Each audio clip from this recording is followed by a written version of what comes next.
Hi guys, it's Sam from Made by Erland here. I'm super excited today to show you guys the newest pattern from Sewfisticated Craft Designs. This is the VentureTote. So as you can see, this is a huge bag. This is the first time I've had to do a video on such a huge bag. Let me just stand up to show you guys. So here we go. The thing that I love about this bag is this right here. It is an adjustable strap, so you can pull it longer and make it into a nice comfy shoulder carry, or you can shorten it right up and have it as a super comfy handheld little tote. So it's really cute. It's super cute. Now, functionality wise, why do we want this giant bag? Let me tell you, some of you know I do a lot of custom makes. So at the moment, my biggest custom make request is baby bags. So I'm super happy Jassy came up with this because it is stylish, it is absolutely gorgeous, and it is perfect as a baby bag or just a big handbag, overnight bag. The one you see in the background I've made as a tester make as well. That's for my sister as an overnight bag. So yeah, this is super functional. Now, let me just go through some of the features that I love about this bag. Like all of Jassy's patterns from Sewfisticated Craft, she's thought about the end user. She's really thought about pockets and how we're going to utilize this bag. Now, design aspects, let's talk about that. Why this tote over a normal tote? First of all, like I said, pockets. Jassy is the queen of pockets from Sewfisticated Craft, and she has not disappointed with this bag either. There's plenty of pockets, but all of them useful.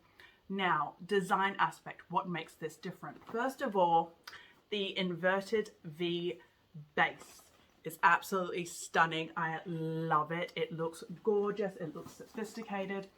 Now, when we actually look inside, another thing that really sets this bag apart is the fact that it has a movable base. Let me stand up to show you guys. So with the movable base, what are we talking about? The base can be folded like that, and then you can fold the bag down for easy storage. Just like that. So now it's a flat bag. We all know I don't like a floppy base, if you've watched any of my other videos.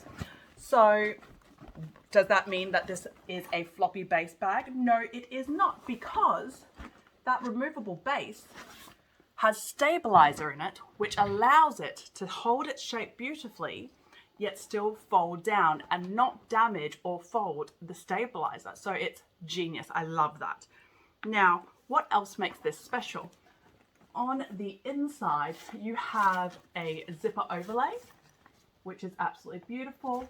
The other thing that I love, and I didn't showcase it enough in this tester make, is the fact that the slip pocket and the divider pocket are both binded. Bounded? Binded. It's got bias binding. And what that does is it gives it a really sophisticated look, which I absolutely love. It just looks expensive and beautiful. Now, functionality wise, what do we have? We have on the back a luggage sleeve, so you can put your little wheelie suitcase. You can hold your bag up onto the handle like that. You have a slip pocket on the back. On the front, you have a slip pocket as well as a zipper pocket. You also have a D-ring tab there so that you can hang bag charms, or if you wanted to do another Sewfisticated Craft patterns, a sunny sleeve there to hold your sunglasses. So you've got that option there as well. Moving on to the inside, you have a slip pocket or a divider pocket. I use air mesh on the inside of that because in my head, this pocket would be used for laptops or tablets. So that's absolutely perfect for it. On the other main panel, you have divider pockets. You've got two divider pockets there, as well as a large zipper pocket again. You also have a key leash. This is absolutely so useful for so many of us, especially if you use a big bag, you would know. Your keys always go missing, not with this little beauty. We also have on the side, on either side, 2 drink sleeves. I have tested these. The drink sleeves fit bottles of water, bottles of wine, baby bottles. You choose it, it fits. I tried. So that's the main features of the bag. The bag is closed by magnets. There we go. Just like that. So that it's held closed nice and easy. So that's the VentureTote. I am in love. I hope you guys love it too. So let's get sewing. Yay! Okay, so let's start off with looking at some of the hardware, materials and supplies that we need to use. Obviously this is a massive bag, so I can't quite fit everything into the screen, but I will do my best. Okay, so first of all, external fabrics. So this very much depends on your machine's capabilities. The base can get very thick, so can the slip pocket area. I sew on a vintage Singer 201. It's technically a domestic machine, but it is able to handle quite a bit of thickness and bulk. That being said, this is the thickest vinyl that I have used so far on this particular make. So I probably should have done a bulk test. I didn't. When in doubt, always do a bulk test. Okay, so moving on. So what I've got here is for my feature fabrics. For my external, I am using a vinyl. This is from the amazing Inkling and Kraken here in Australia. And then I am using a green vinyl as well for the main front and back panel. As you can see, it's not a super thick vinyl, so that's one of the reasons why I've chosen it. Now, the base, like I said, the base is something you need to be wary of. I am using a vinyl, mainly because I like using vinyls for bigger totes. I think it's more hard wearing, so that's why I'm using that. Otherwise, I would probably use Twill or Vibrant Vu because they are waterproof. So they're my other 2 picks I'd probably use if I couldn't use vinyl. Now this again is a super thin vinyl, as you can see there, hopefully.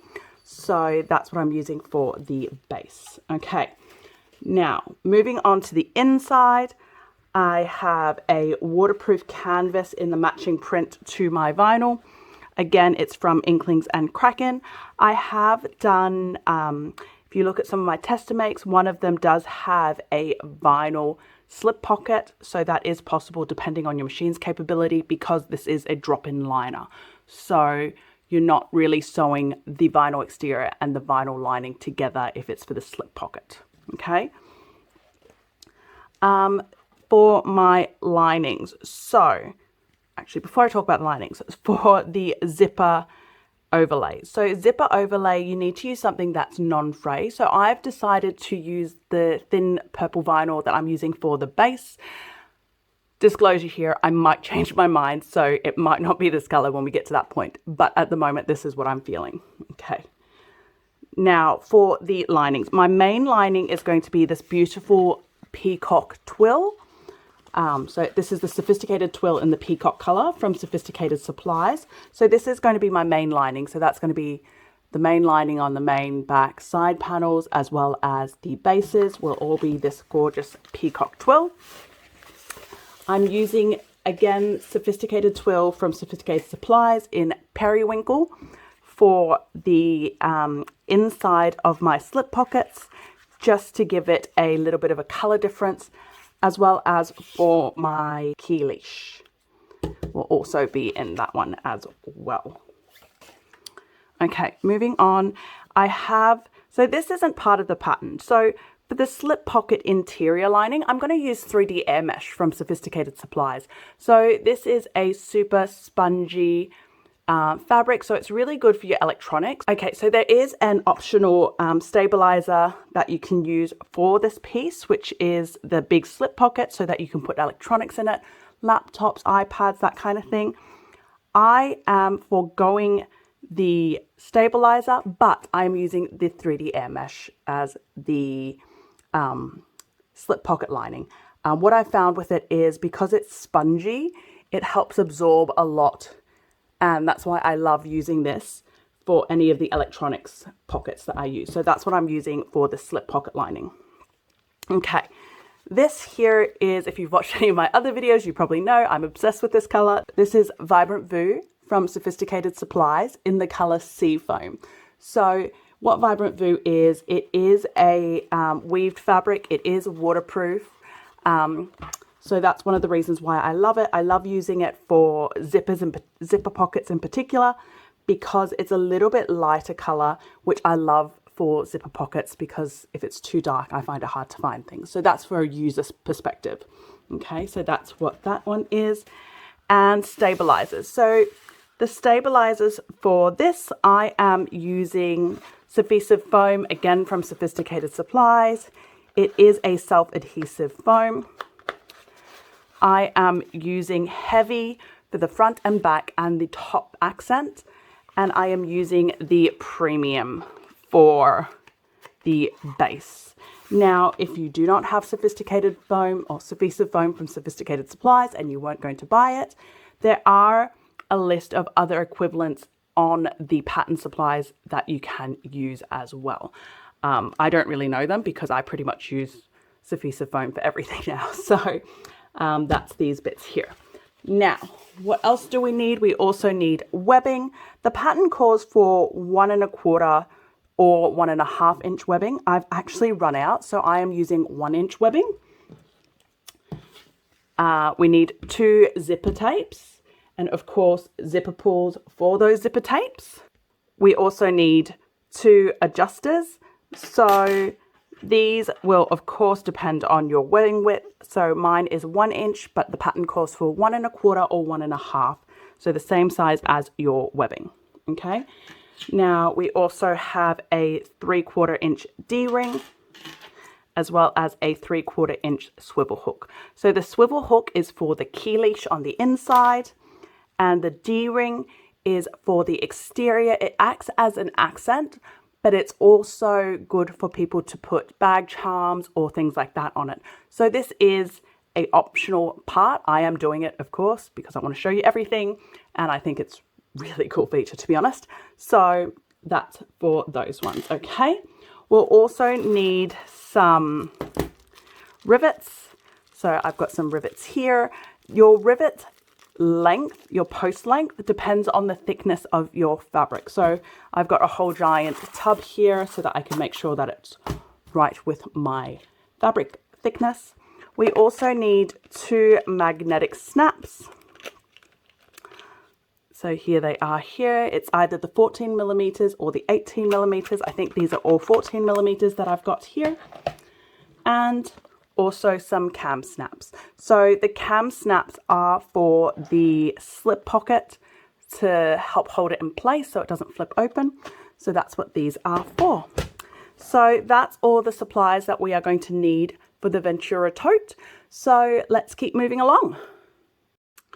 Okay, let's talk about some of the notions that you may find helpful in making this pattern. So we've got a hemostat or stiletto, or if you don't have either of those, just something really to hold your fabric in place. So I have been known to use a seam ripper as well. A fabric safe pen, so whether it is wipe cleanable, heat erasable. This one I've got here is one of the vinyl pens that I get from Sophisticated Supplies. A lighter to help singe off your zipper ends as well as your webbing ends. Thread scissors, obviously. Seam ripper, obviously. I find if I don't have a seam ripper on hand, that's when I'm going to need it. So I call it my seam ripper curse. A stapler. This isn't needed, but for a few of the steps, I find a stapler really helpful. So I'll show you guys that. Painter's tape.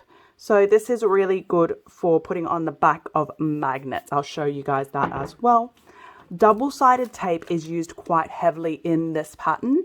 If you've watched any of my videos in the past, you know I'm not a huge fan of double-sided tape, but for this pattern, I actually use it everywhere that it's suggested to be used, well, almost everywhere. So the one that I'm using is a 1/8 thickness, so 1/8 inch thickness, double-sided tape.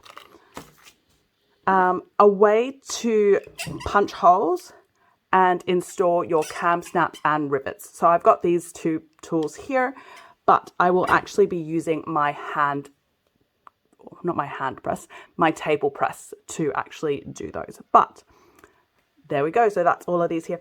This one that I didn't mention, this is actually a rivet spacing guide that I got from Brimax. We don't need a rivet spacer. I mean, it could be helpful, but the reason I use this, and I should have mentioned it, is a hump jumper. I have lost all my hump jumpers. So this is what I'm using at the moment as a hump jumper. You can see the thickness is it's really a perfect thickness. So that's what I'm using at the moment in lieu of a hump jumper. Okay, so let's keep going. One last thing I want to touch base on before we start sewing. This pattern obviously comes with a lot of pattern pieces. As with all sophisticated patterns, there is a pattern overview inside the pattern instructions. So this is the interior. The exterior is on page 4 and the interior is on page 5. But if you're ever not sure on what each fabric piece is and you wanted to have a look to help you choose your fabric, make sure you always look at this page. I always print out page 4 and 5 of this, so I always print off the pattern overview for all of the sophisticated patterns so I can look at it easily and decide what I'm going to use. There's also ideas on what Jassy used as fabric choices while deciding on her pattern. So this is just, well, these 2 pages are just really, really, really helpful. I said really too much, but that's what it is. They are so crucial. I love these 2 pages. So make sure you check them out and don't skip it. Okay, so the first step, it's actually even before the step instructions of the pattern begin, is to adhere the stabilizer to your front and back main panels. Now, your front main panel is the one with the zipper box. Your back main panel is the one without. Now, there's also an option to quilt your front piece. So if you are quilting it, you will not have the zipper at the front, okay? So I'm not actually going to adhere the front one right now, which is the one with the zipper box, because I am using a self-adhesive stabilizer, Sewfisticated foam from Sophisticated Supplies. I don't have to do it now, and I find it easier to adhere it after I've sewn my zipper into place. So because of that, I'm not doing the front one right now, but I will adhere the back one. If you are not using adhesive stabilizer, I would suggest you adhere it first as per the instructions, okay? So like I said, this is a self-adhesive, so I just need to peel off the backing and stick it on, but adhere your stabilizer however you need to for the type of stabilizer you are using.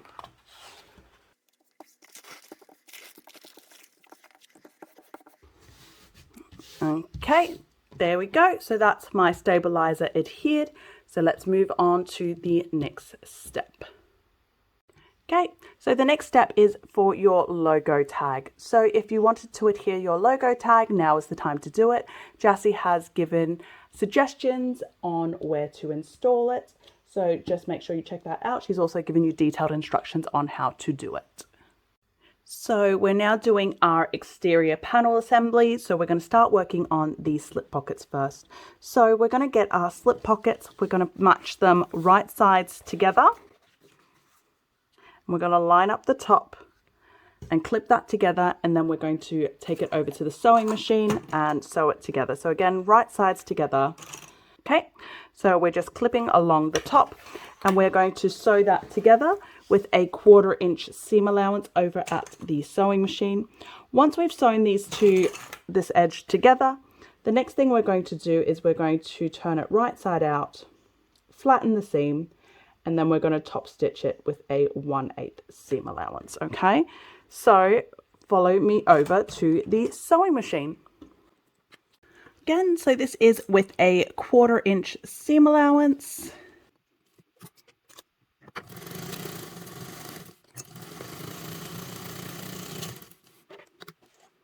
Okay, once that's been sewn together with the 1/4 inch, we're going to trim these corners. This just helps you reduce bulk, in particular if you are sewing with a domestic machine.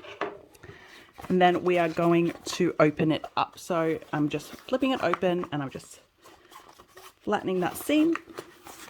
and we're opening up, and we're going to top stitch it with a 1/8 seam allowance. Now in the pattern instructions, if you look at the photos, Jassy actually starts from just around the bend here. So that's what we're going to do. So we're not just top stitching the base, we're just starting just around that bend there and then coming around along the top.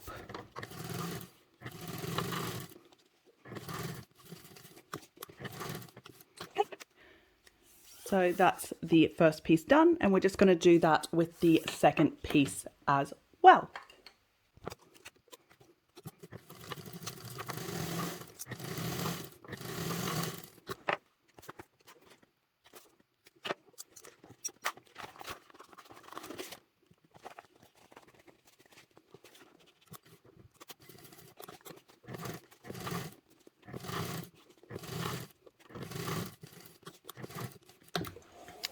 Okay, so that's the 2 slip pockets done. So let's keep moving on.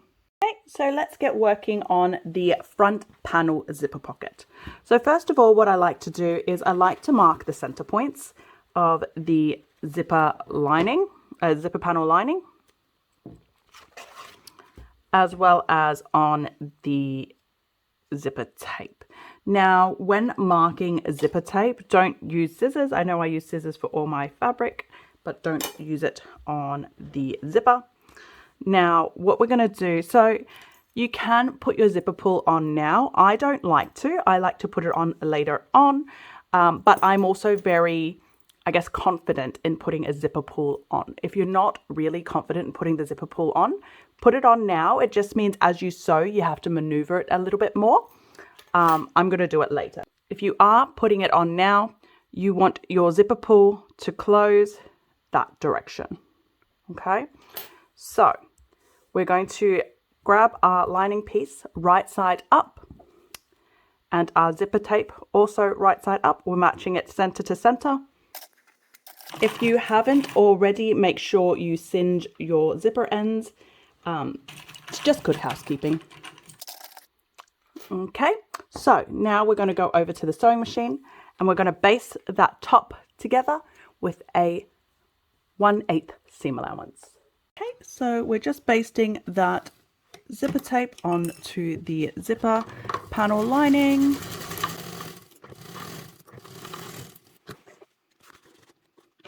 Okay, I'll take us back over to the top view to show the next step. Okay, so now that we've sewn our zipper onto our zipper lining or basted it on, we're going to grab our external front piece, which is the piece with the zipper cutout. First of all, I am going to find the center of this zipper box. And then what I'm going to do is I'm going to match the center of the zipper with the center of that point, right sides together. And then I'm going to clip it in place. The next thing that I'm going to do is I'm going to measure 3/8 from where that bit there is, where that extra cutty bit. Let me see if I can make this. So where that bit is, I'm going to measure 3/8 in, and I'm going to mark it on the back of that lining, and I'm doing it on the other side as well. So let me quickly do that off camera. Here we go. So I've just marked those 2 spots. So that's 3/8 from there, 3/8 from there. What I'm going to do is I'm going to take us back over to the sewing machine. I'm going to sew along here with a 3/8 seam allowance. And we're not sewing, we're sewing starting from that mark there and ending at that mark there. Now, I don't have a zipper foot, so it's actually very hard for me to do 3/8 seam allowances on a zipper. 1/4 inch is the easier thing for me. It's quite hard to find a zipper foot for my vintage machine.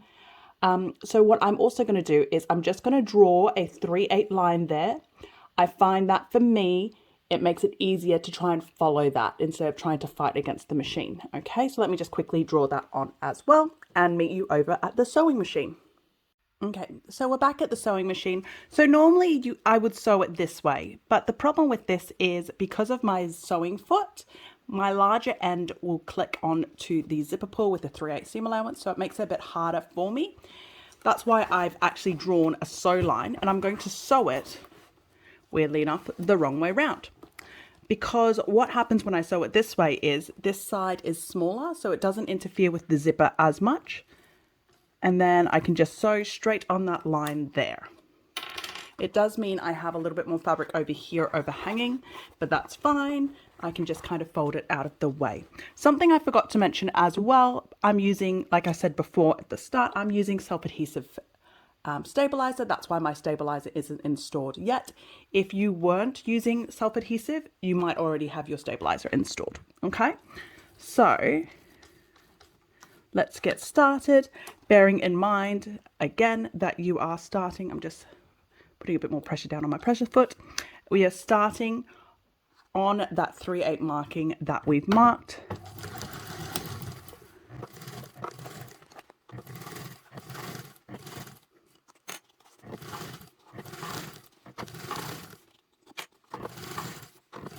And again, we're ending at that 3/8 marker again. Now, if you aren't sure with measurements, you can use a pokey stick, or for me, I'm using a seam ripper. I'm just holding the spot that I'm supposed to go to. So as soon as my needle gets to that spot, I know to stop. And we're done. Now that we've sewn that together with a 3/8 seam allowance, what we're going to do is flip it over to the external side. I'm just going to hold this way just to give you guys a better look. And I'm going to cut diagonally. You don't have to draw this line. I'm drawing this line to make it easier for you guys to see, from this corner to where the stitches end. So just right there. And I'm only cutting the external fabric so that I don't cut the zipper tape. And also be wary that you don't overcut so that you don't cut the threads. Okay, and we're doing that on both sides. So I'm doing it on this side as well. And then what I'm going to do now is I'm going to flip my lining out. I might move this a little bit so you guys can see this a bit better. So now what I'm going to do is I'm going to flip this up and over. And then I'm going to bring this external piece, fold it just like that. And then for me, to make this easier, I like to just put a little clip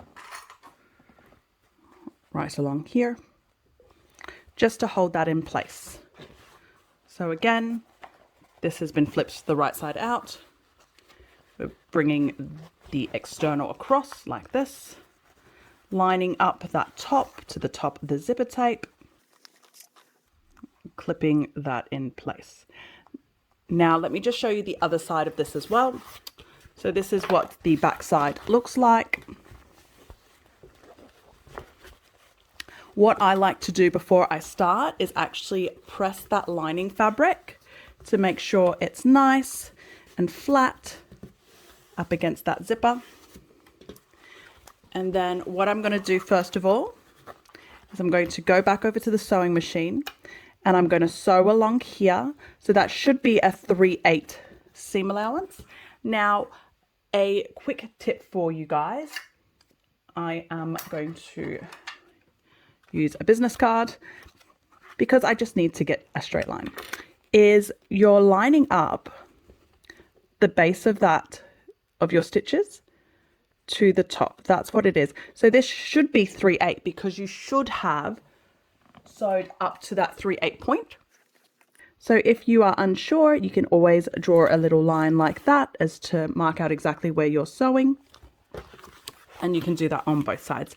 See, that's my 3/8 marking where I marked before to sew to, and that should exactly match up. See? Okay, and then let's bring the sewing machine back down. And what we are doing is we are sewing just along that line and just along right there. Okay.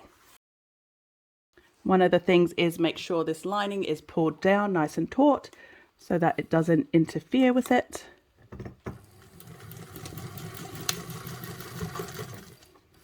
Don't overstitch you are just stitching down that flap. And we're doing it on this side as well.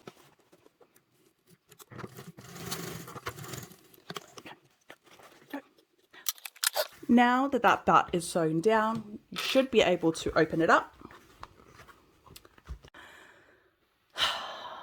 Just showing you guys because this happens to the best of us. I forgot the zipper pull. This is why you should zipper pull at the start, not like me. So I'm just going to quickly seam rip. So I know for this pattern, the zipper pull is going to be closing that way and opening that way. So it's going to go on like this. So because of that, I'm just going to seam rip this section over this side. There we go. Okay, so let's pretend I didn't sew that on. So before you sew that down, what we're going to do is we're going to insert the zipper pull if you haven't already done so. So the way we're going to insert it is from this side, so the left-hand side. We're going to open it up. Now, I know if some of you are like me and you are very pedantic about what side your zipper goes in, you might think this is the different way or a wrong way to do it. The reason why it's going on this way is because of all the hardware that goes onto the bag for the slider hooks as well as the D-rings, that this actually ends up being the most balanced and prettiest way. And it also matches your internal zippers. Okay, so zipper pull is now on. Now I'm going to go back and fix that bit up too. So now we are actually done and we actually have a perfect rectangle there now. I've got some loose thread there I need to clean up, but I can do that all momentarily. Sorry for all that clanging noise. So what we're going to do now that we have this beautiful rectangle, is we are going to top stitch. So we're going to top stitch just along all the way around and back up with a 1/8 seam allowance. Okay, so we're top stitching around the box with a 1/8 seam allowance.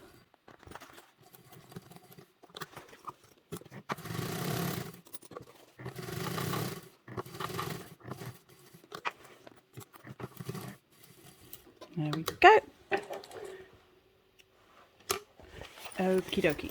So that's now done. So the next step we're going to do is we're going to get the other piece of the zipper pocket lining. Okay, and get the other piece of the zipper pocket lining. Make sure it is right side up. We're going to match that up with your zipper pocket there. So it is right side to the right side of the other zipper pocket lining, but the wrong side of the exterior. I'm just going to clip that in place gently. And then I'm going to take it over to the sewing machine and I'm just going to baste just along the zipper. So obviously like it's longer than the zipper, but we're just basting along the zipper. Okay.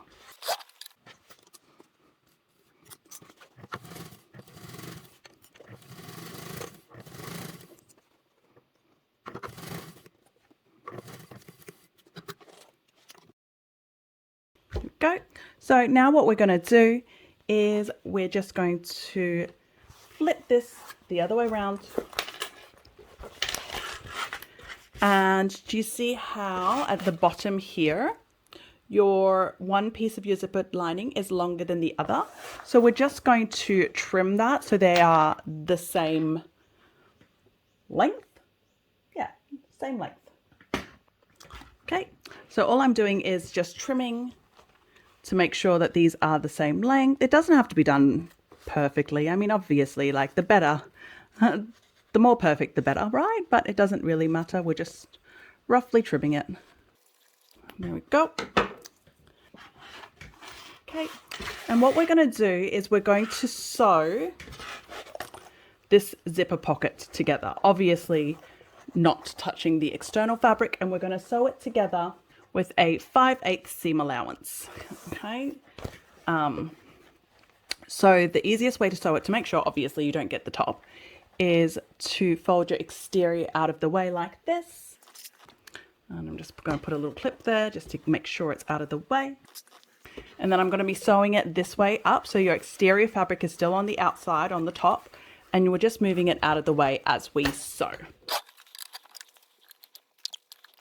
So the biggest thing is just to keep making sure that you are not accidentally sewing the external fabric.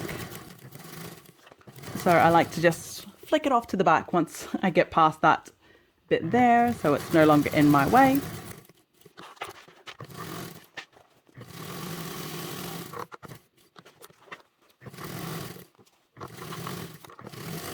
Okay, now that we've sewn that together, you can trim the seam allowance around the zipper pocket if you'd like to. To be honest, I don't bother because I don't actually sew it at the 5/8, but there's that bit done. Okay, like I said before, so I've just finished that zipper box. I didn't actually install the stabilizer first, and I'm going to do it now. So I'm just measuring to make sure that I've cut that zipper box beautifully so that it will fit, which it does. Because I'm using a self-adhesive, it's just, for me, easier to install it after the fact so that I can, pretty much so that I can sew the zipper pocket without any interference. So what I'm doing is I'm just marking the center point for the zipper box because I'm going to place that under the zipper box first. I've just found, for me, it gives me a cleaner, better finish on that zipper pocket that I can put the stabilizer on after the fact. There we go. So that's that zipper pocket done. The stabilizer is installed, but the stabilizer is installed under the pocket so that it doesn't interfere with your pocket. Okay, and let's keep moving on. So what I like to do for this next step first is actually fold this zipper out of the way, and I just kind of fold it a little bit and clip it to the top so it's completely out of my way. There we go. And then I'm going to grab one of my slip pockets that I've sewn up before. Now, if you had a preference for which slip pocket is for the front, remember this is the front. I want this one with the pretty clock. If you haven't already, I've already marked the center of the external main piece, but I haven't on this, so I'm just going to quickly mark the center. And then I'm going to line up the center of the slip pocket with the center of the main pocket right there. So that's clipped on the bottom, but obviously the top can still wiggle while you're sewing. So if you grab some painter's tape, you can quickly stick that down just to help give it a little bit of extra security. Okay, and what we're going to do is we're going to take it over to the sewing machine and we're going to baste around the sides, the bottom, and back up to the top. Now, making sure when you do that, that you have made sure your pocket is completely clipped and out of the way so that you're not going to interfere with any of that, okay? So let's quickly go over to the sewing machine again. Okay, so I'm just quickly doing the back panel as well, just so that's all done in one go. Okay, and we'll head over to the sewing machine and baste that slip pocket on. Okay, so we're back at the sewing machine. Now, just making sure your zipper pocket is still out of the way, like we made sure it was before. Now, if you, like me, do not have a flatbed machine, and by what I mean is that, I don't know if you can see how this fabric is floppy. Something that could be really helpful is to have something a little bit tall. So I've got like this little box of Whispers, and I'm just putting that there. So I don't know if you can see how well you can see that, but my fabric has kind of leveled off a little bit. See how it's floppy, and now it's leveled off a little bit. What that does is it helps the fabric stay flat, so which is really helpful when we're doing these kind of bigger bags and bigger pieces. Okay, so we are just basting this down. So again, we're basting, so it's only a 1/8 seam allowance.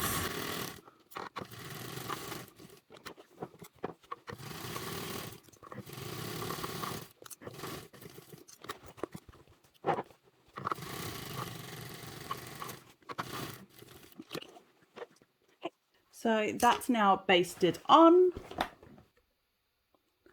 So we're going to move on to the next step, which is going to be the webbing. I'm just going to quickly baste on the back panel now as well.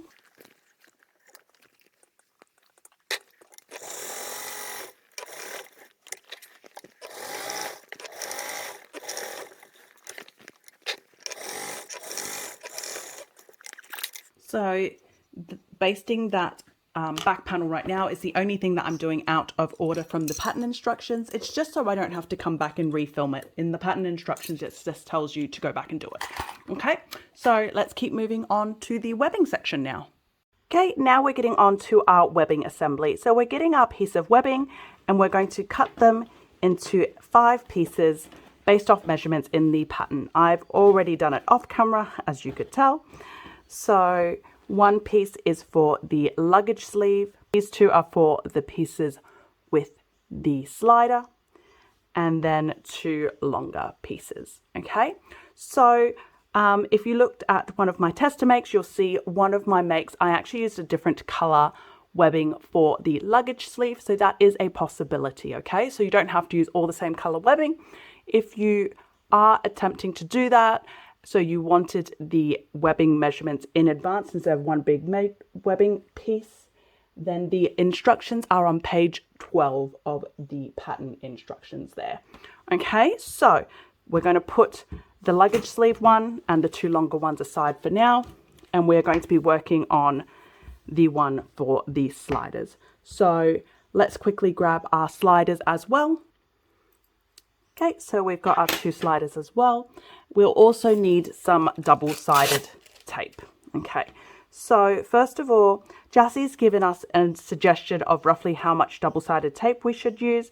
So I've pre-marked that out from onto my webbing as to how much I need down to the bottom of the webbing piece. I'll put one of those aside, so I'm just working on the one. And so I'm going to first of all stick down some double-sided tape right down that center line of the webbing there. Okay, now the next thing we're going to do is we're going to mark 2 inches down from the other end of the webbing, which I've done off camera. It's just right there. That's 2 inches down. What we're going to do is we're going to slide our slider into it until the slider bar is where that 2-inch mark is. Then I'm going to take the double-sided tape off, fold this down, and stick it on. So I'm leaving the rest of this double-sided tape on for now, just so I can continue working on the other one, and I'll rip the rest off when I need it to stick to where it needs to go. Okay, so I'm doing the same with the other piece now as well.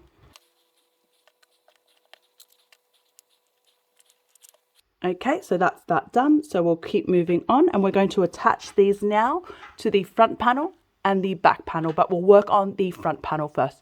So let's go grab the front panel. Okay, so now we're going to just have one piece of the webbing with the slider. We're going to bring our main panel back in, and we're going to attach them together. So like I said before, I didn't peel off all of that at the start, so I'm going to do that now. And what we're going to do is we're going to line it up with this side. So how we're going to do it is, I'm just going to move the zipper tape out of the way first. So this should be, the buckle should be just up against the zipper tape there. So if it is, then you're at the right spot. And we are lining up the center of your webbing to your slip pocket. Okay, there is also measurements on the pattern instructions, or not measurements, sorry, placement markers on the pattern pieces if you are more comfortable doing that. For me, like I said before, because I'm not using the webbing size that is stated in the pattern. I'm using 1 inch webbing instead of 1 1/4 inch or 1 1/2 inch. It's easier for me to do it this way, where I am measuring up the center of my webbing and matching that up with the center of the slip pocket. Okay, so get that stuck down nice and taut with the double-sided tape. Now, there's a couple of markings I'm going to have to make now. So first of all, we're going to sew up to a certain point along here to hold down. I'm just going to make sure that this is a little bit more in there. Here we go, just so it doesn't stick out.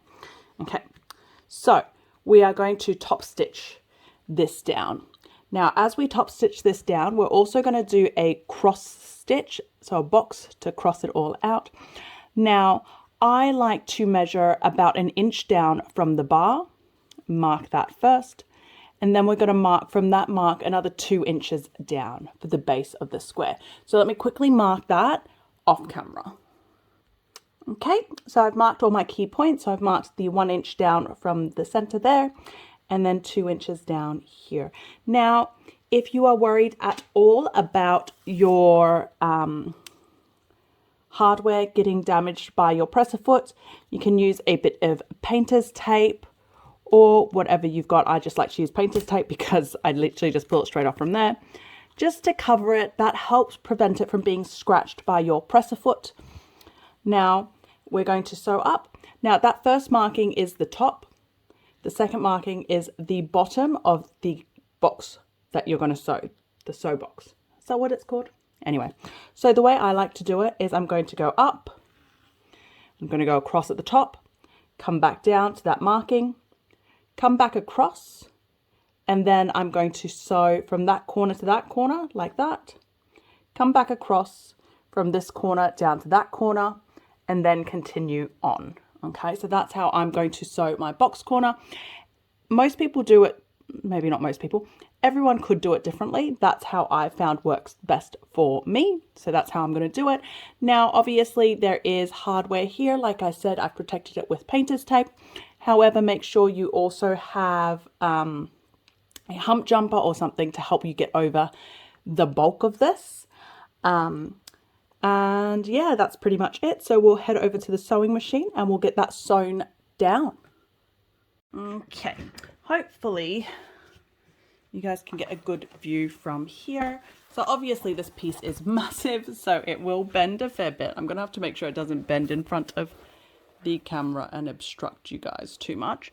So we're starting from the bottom here, making sure that everything is lined up. Okay, we're doing roughly 1/8 seam allowance. I say roughly because if it's a little bit closer to the edge, that's absolutely fine, and to be honest, it's preferred by me. Okay, so let's get started. So we are top stitching this on, so I am just taking my time. Be wary, this could be quite thick depending on your fabric choices. I'm trying to make sure that I'm not blocking the view. As you can see, I've had to fold my external down. Make sure your zipper pocket is still out of the way, by the way. You don't want to sew your zipper pocket onto your fabric. Now, as we come up here to the slip pocket, I'm actually going to reverse stitch just to make sure that there is a nice extra bit of stitching there to keep it holding nice and tight. And I don't know how well you guys can see my markings, but I'm coming up to my marking at the top, the 1 inch mark from the middle of the slider. So it's right here. And then we are going to come across. So as I come across, you'll see that this is at an angle because I am still going flat across this way. Okay, you may, depending on your fabric choices, may need a hump jumper for here. I don't yet. Okay, as I get to here, to that corner, making sure your needle has gone down and is about to come up. Now, this is why I've covered up my hardware, because as you can see, I don't know how well you can see that, but the back of my presser foot is actually on my slider there. So, sorry, my adjuster.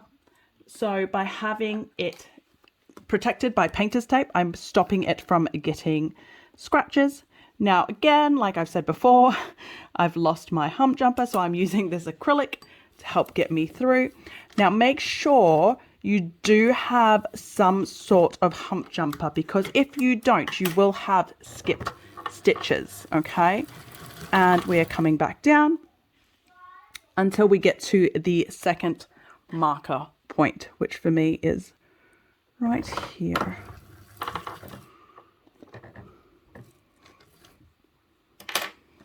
Then we're coming across.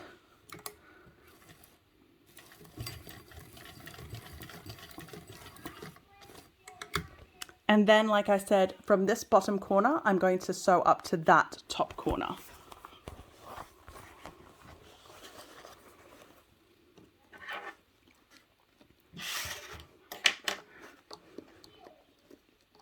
Some people find it easier to draw the lines that they are going to sew. I like to eyeball it.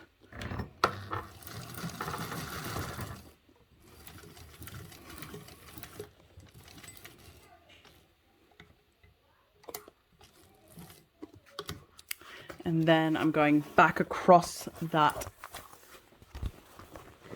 top section again. And then from there, we're going back down to that corner.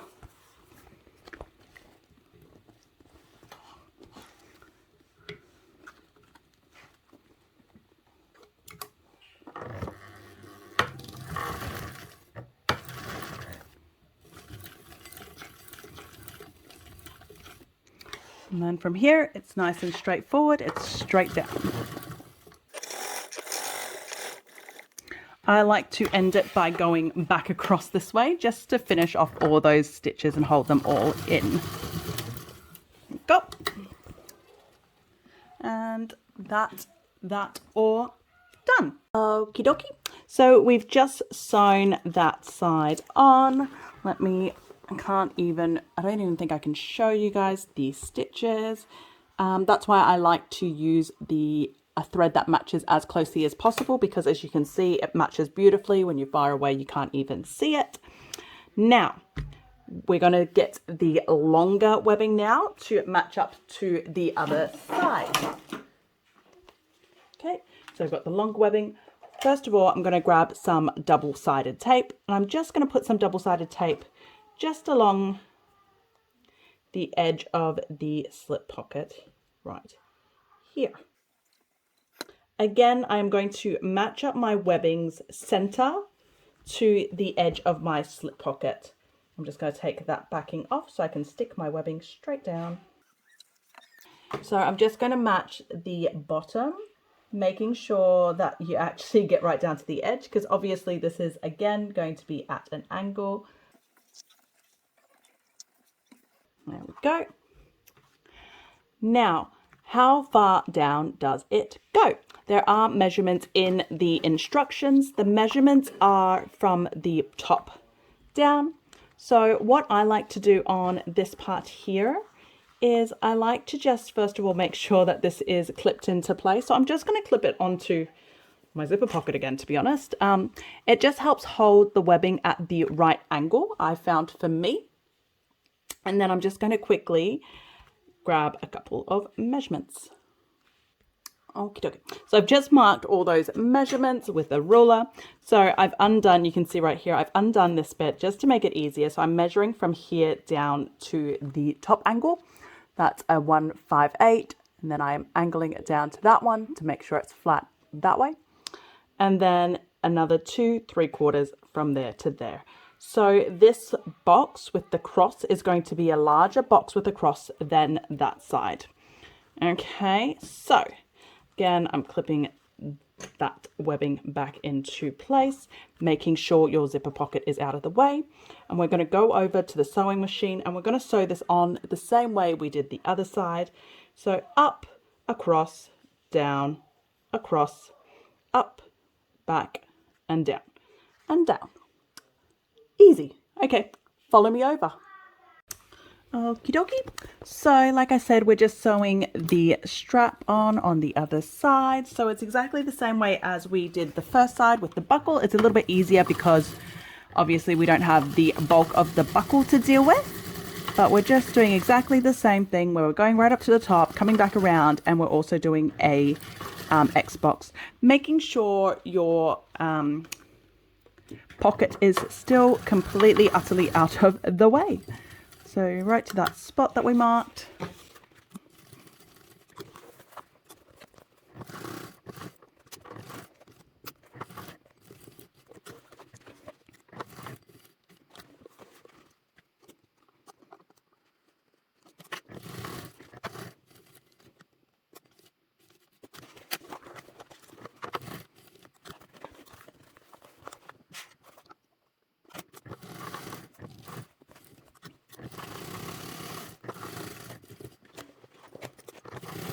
There we go, so that's all done. So let's keep moving on.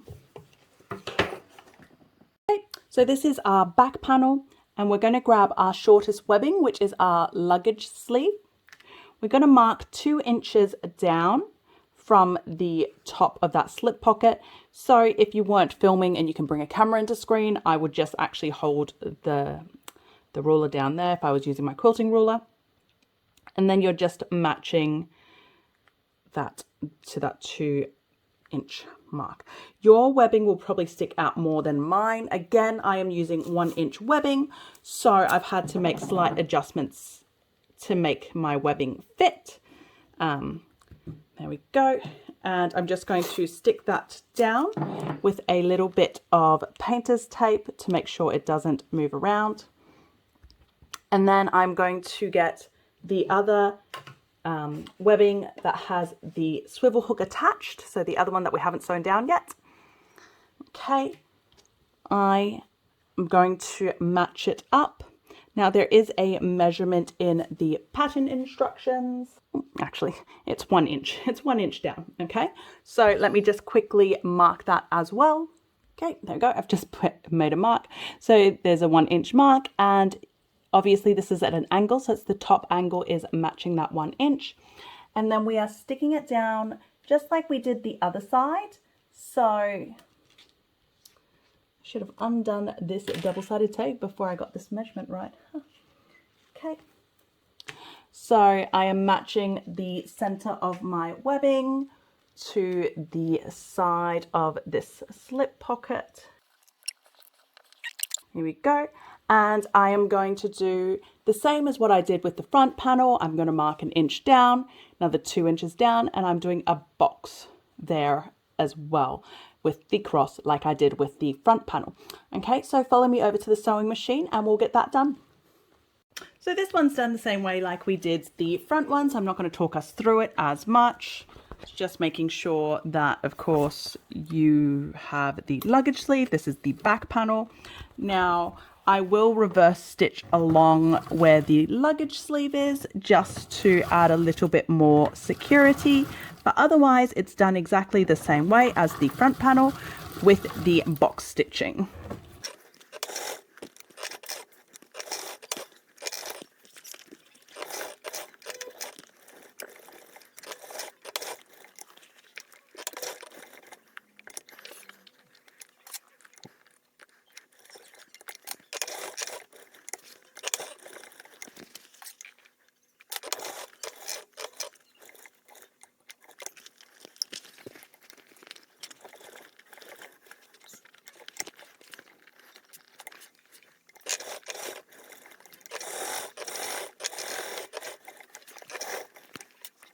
Okay, let's keep moving on.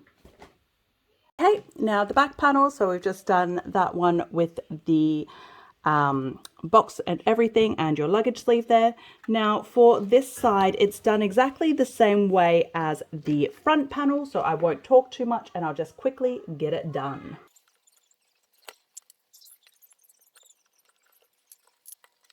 There we go. So we'll take her over to the sewing machine and we're going to sew and do the box corner as well. Again, it's the same as what we did before with all the other webbing, so I'm just going to keep sewing.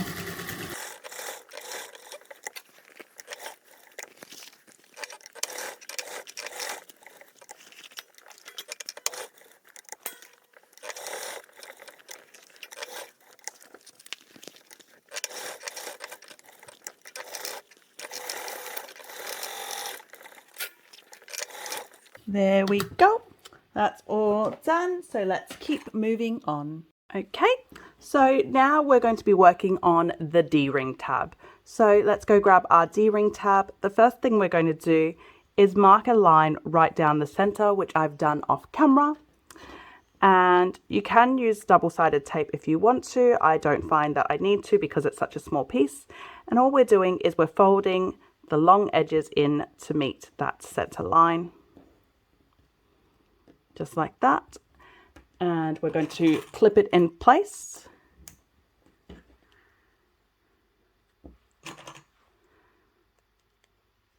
Just like that. And then we're going to take it over to the sewing machine and we're going to baste around the entire perimeter with a 1/8 seam allowance before we insert the D-ring. So follow me over to the machine.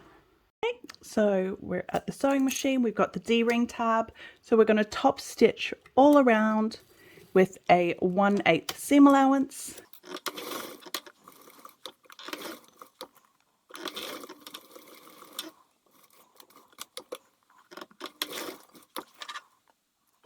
Go. And then what we're going to do is we're going to grab our D-ring. We're going to insert the D-ring into the center, fold the short sides together, and then we're going to baste it shut. Okay, that's your D-ring tab completed, so let's put it to the side. Okay, as you guys can probably see, we've jumped a few steps. This is the finished bag, but I forgot to put the D-ring on. So I'm just showing you guys, I'm inserting this as the video goes along. So what you're doing, obviously the top panel isn't attached to the main panel yet. We are measuring 3/4 inches. We're measuring 3/4 of an inch from this point here outwards. And then we're just going to clip that D-ring tab there, baste it on, or like I've done in the past, or like I do in this video, use a stapler and staple it on instead of basting it. And then we do the top panel. Okay, I'm so sorry for this, you guys, but yep, that's the D-ring tab. Okay, we're now working on the top panel exterior. So we're grabbing our 2 top panel exterior pieces, as well as our stabilizer if you haven't stabilized it already. First things we're going to do, for me anyway, is finding the center points. So I'm just going to find the center points, particularly on the bottom, the top not so much, but the bottom of those exterior pieces.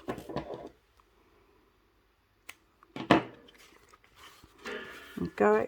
And then we are going to adhere the stabilizer on. Like I've said before, I use Sewfisticated foam, which is a self-adhesive foam from Sewfisticated Supplies. So it's just a matter of peel and stick. And we're doing that to the second piece as well. Okay, so now that that's done, next thing what we're going to do is we're going to measure 3/4 inch down from the top of your exterior piece and mark a line. I'm going to do that off camera just so I don't bring a ruler onto the screen and give off all of the measurements. So bear with me for 2 seconds. Okay, so I've just marked the 2 lines, and make sure you're marking it from the top down if your fabric is directional, which mine is. And what we're going to do now is grab our double-sided tape, and we're going to put a bit of double-sided tape right along the top edge here. We're going to do that on both pieces, but I'll do the next one later. Going to peel that off. And then we're going to bring that top edge down to meet that drawn line. So like me, you may find that your stabilizer is pretty much right where that fold line is. It really depends on the thickness of your fabric as well as the thickness of your stabilizer. There we go. So that's stuck down. If you are not working on this straight away and you're giving it some time, I like to do that sometimes to give it time to sit. Put some heavy weights along it just to help hold that double-sided tape down, okay? But we're also doing it to the other piece as well.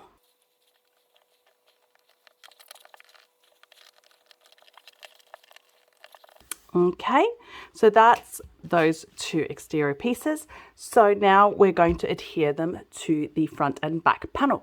So let's keep going.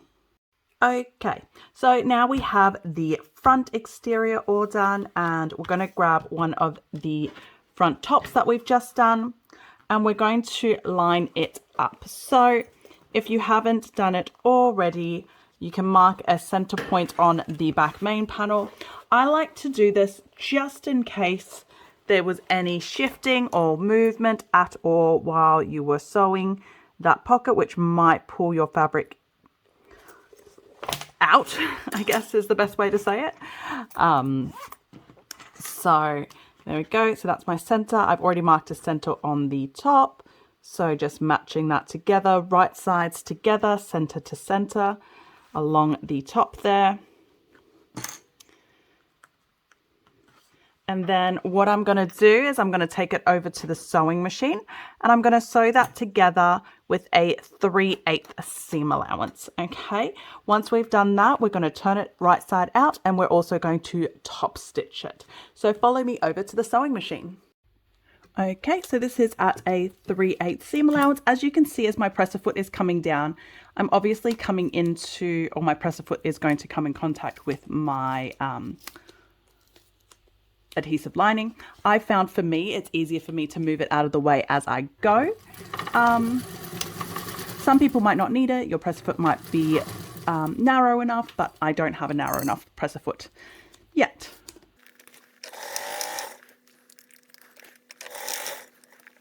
Making sure you're remembering that you do have a zipper pull under here too. So keep in mind where your zipper pull is. Mine's still a lot further along, so I don't have to move it yet. Okay, I'm coming up to where my zipper pull is. It's just right here, if you can see that. So I'm just going to lift my presser foot, making sure your needle is in, and pull that zipper pull out of the way.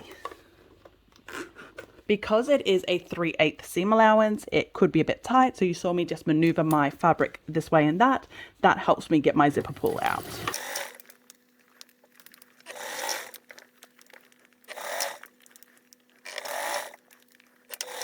Go. Now that that's all done, I'm going to stick my stabilizer back down if you had to maneuver it like I did, which is fine. Just stick that all back down.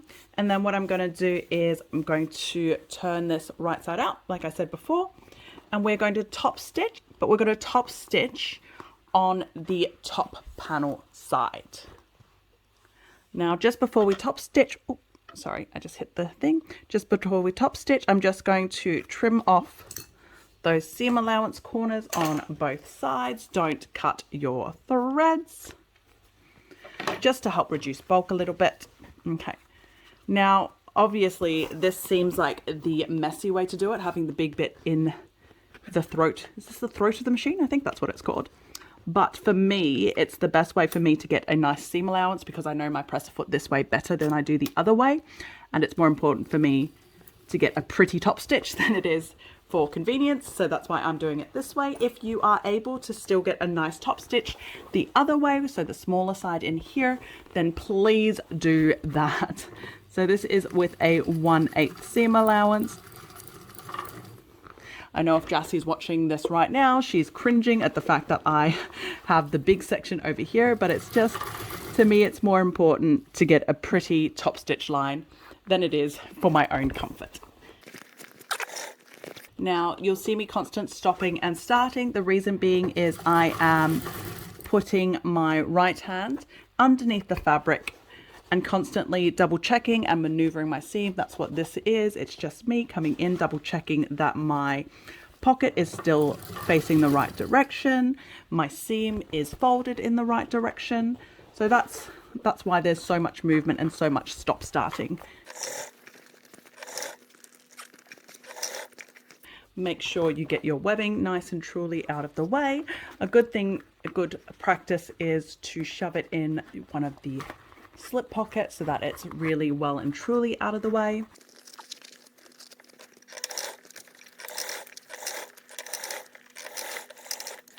So that's all done. So we're now going to keep moving on. Like we did with the front, we're now going to grab the front top that we've already stickered down and done everything we need to do. And we're going to match it like we did the front panel, center to center, and sew it together at a 3/8 seam allowance and then top stitch it. There we go. So follow me over to the sewing machine. This is the back panel like we did before with the front panel. We are at a 3/8 seam allowance.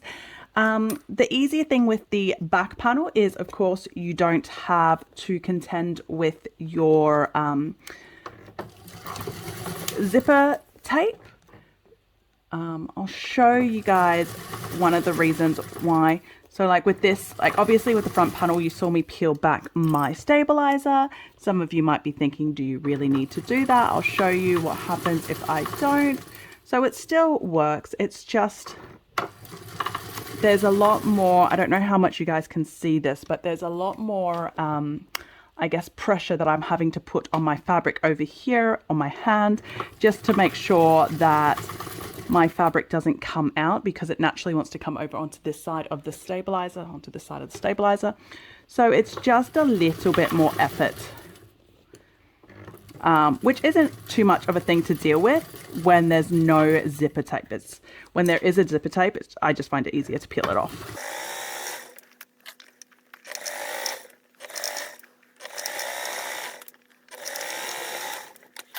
Cool.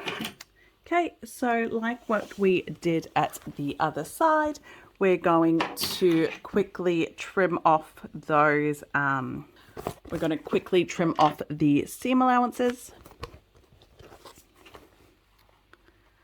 And then we're going to open it up and top stitch on the top panel side with a 1/8 seam allowance. Again, like I said before, I find it easier to top stitch this direction, so it is going in this way, even though, well, it's not easier to top stitch, but I get a better result.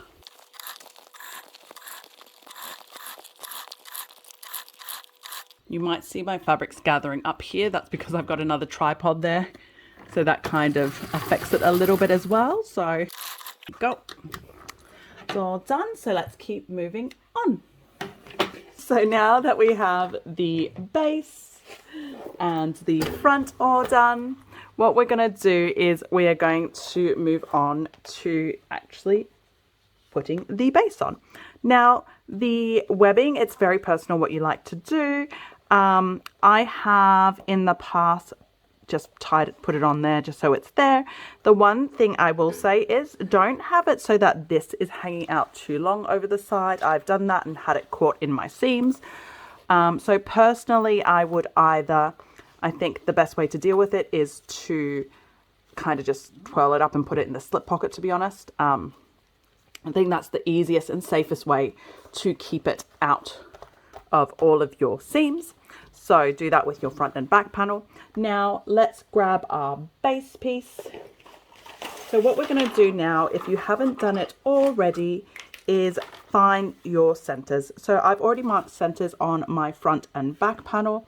So I'm just going to quickly mark a center on my base. Like I've said before, I am using vinyl for my base, but it is a very thin vinyl.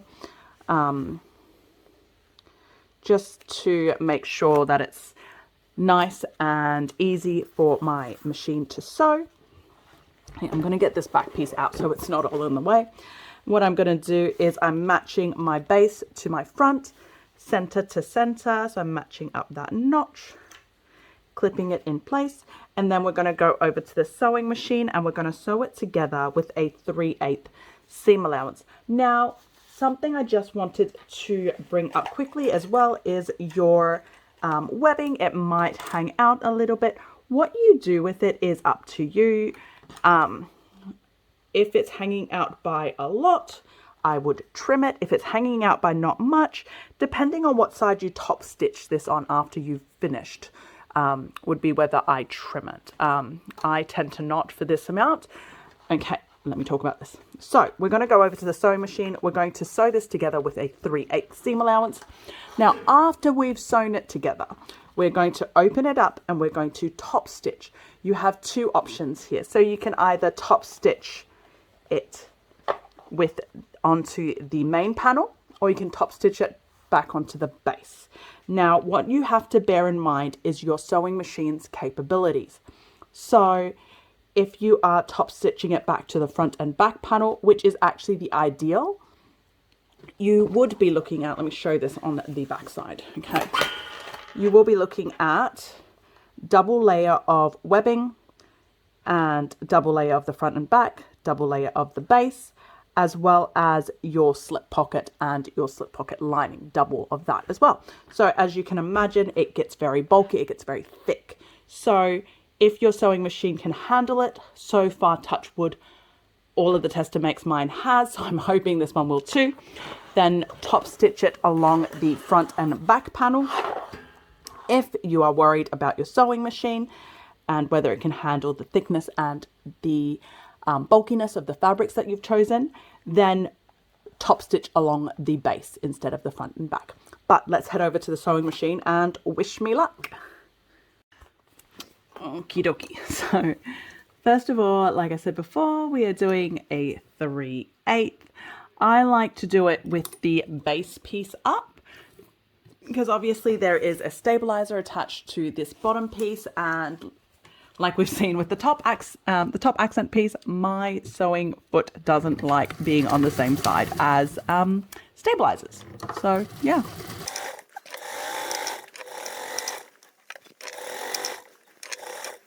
Again, this shouldn't happen to anyone but me, but I've got a tripod there, so I'm just needing to make sure that I've got space.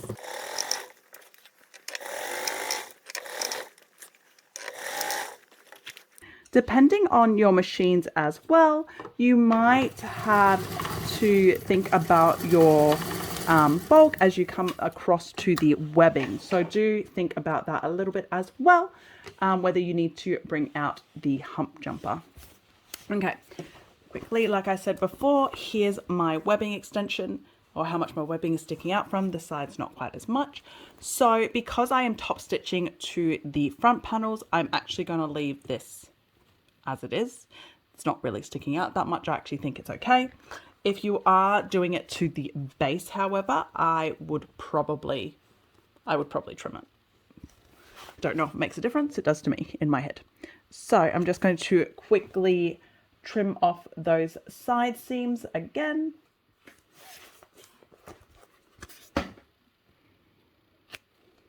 Okay.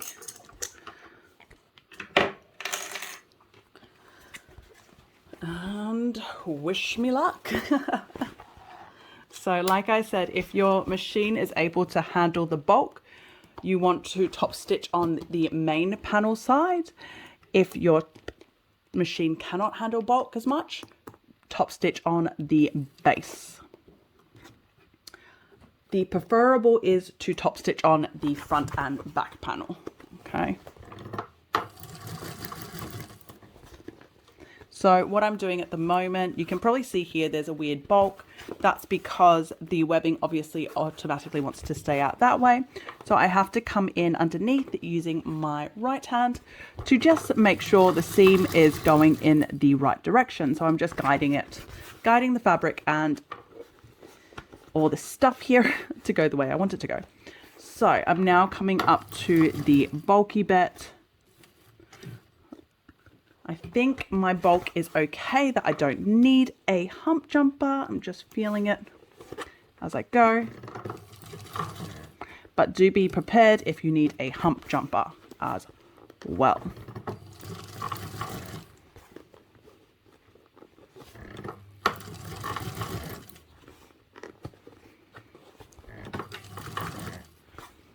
I'm sorry if I am blocking the camera. It looks like the focus is coming in and out a lot because obviously there's a lot of bulk that I am contending with at the moment and trying to keep this out of the way.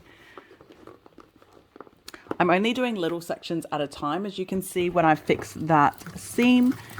The reason being is because of how bulky it is, the seam does want to automatically come back over to the base side. So I just like to do a little bit at a time to make sure it all holds in place easily and better, so that it's just, I don't know, easier to manage, I guess is the right way to say it.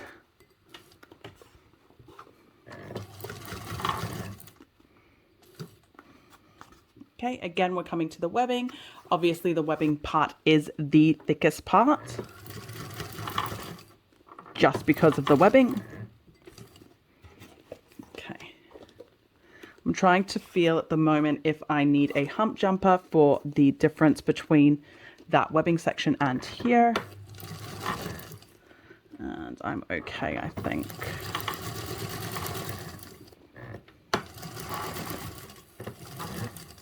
There we go, made it through. Okay, so now we're going to do the same thing with the other side. So with the back panel, I'm going to match the back panel up to this base, just like we did the front. So right sides together. Oops. So right sides together, matching center to center, and then we're going to go through with a 3/8 and sew it together with a 3/8. Now the thing to bear in mind when you're doing the second side is, of course, this is there's a lot more happening. It's a much bigger piece now because you've already got the front sewn on, so it's a massive piece of fabric. So just have that in mind as you're sewing, as to how much room you're going to need. Okay, so again, if you have a flat bed, this would be easier. So I don't at the moment. So I am just grabbing whatever I can. Right now it is this tub. I'm just kind of putting it underneath to help me support the stuff so that everything is a little bit more flat, a little bit more level. Okay. Kind of glad you guys can't see how I'm holding this behind the camera because I've got the obviously the tripod, the camera, so I'm playing with funny angles here right now of my body. Okay, so this is a 3/8 base to the back panel, right sides together, 3/8 seam allowance.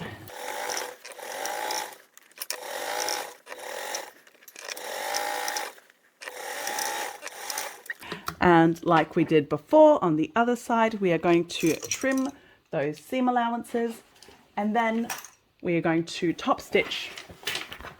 Oh, sorry, I hit the tripod. And then we're going to top stitch along the back panel or the base if your sewing machine can't handle the bulk. I'm currently dealing with a lot of bag. So I like to roll this up like a little spring roll or a burrito, whatever you want to call it. Just roll it up so that it fits under the throat. And then we are going to top stitch this with a 1/8 seam allowance. I don't know how to show you guys this. Okay, maybe that. Okay, I'm hoping you guys can see this well because I'm having to maneuver this and make sure you guys can see the camera angle. It'll be better once I get most of this in through the throat, I think.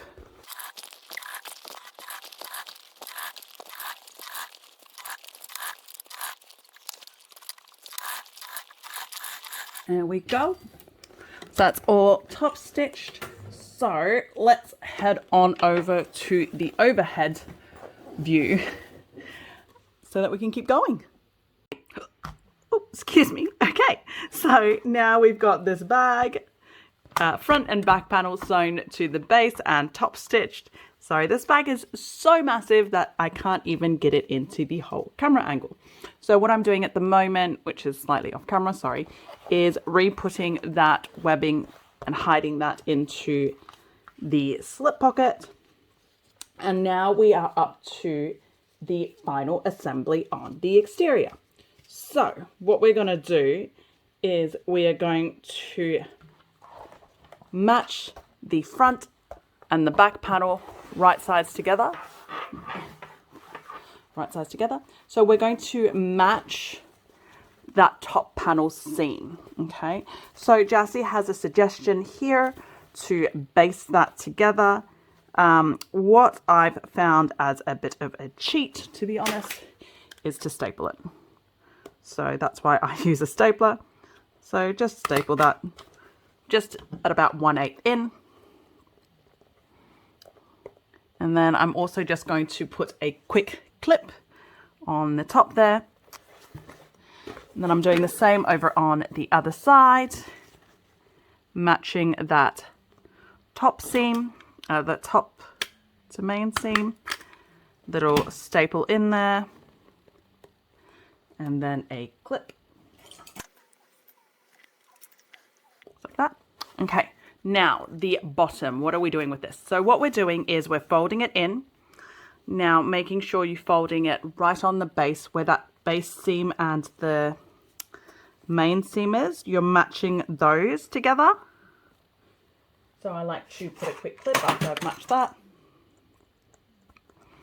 And then the base is now folded in half inside there. Just make sure it's pulled taut, and then I like to clip that into place as well. Then the rest of the side should also clip into place. And we're doing that on the other side as well. So I'll just talk through this again, just in case. So again, it's that seam, making sure it's flat, the base seam, making sure it's flat, matching those, clipping it together.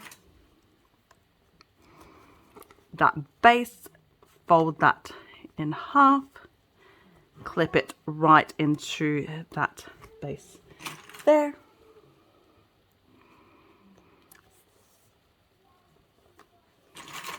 And then another clip there. Okay, so that's all clipped together now. Okay, so what we're going to do now is we're going to sew those two sides that we've clipped together with a 3/8 seam allowance along, bring that over a little bit more, along both sides there. And then after we've done that, I'm going to go back in and I'm going to do a second row of stitching to reinforce at a 1/4 inch seam allowance, but I'm only going to do it on the main panel. So I'm going to leave the top untouched, do a second row of 1/4 inch reinforcing stitches only along the main panel. Okay, so let's head over to the sewing machine. Okay, so we're coming in with a 3/8 seam allowance.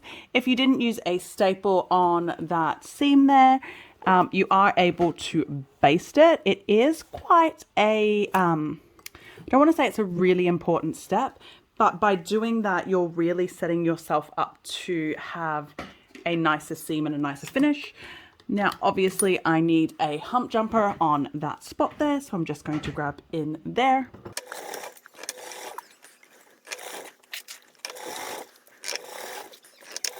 You might be noticing that this is flopping and coming up. Like I've said before, I don't have a flatbed, so I'm actually using my right hand to hold it up.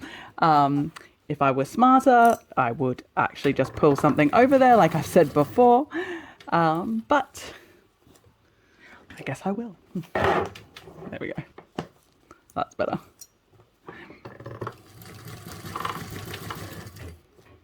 Again, I've got a tripod at the end there, which is what's stopping me from getting down to the end here. So make sure that's out of the way.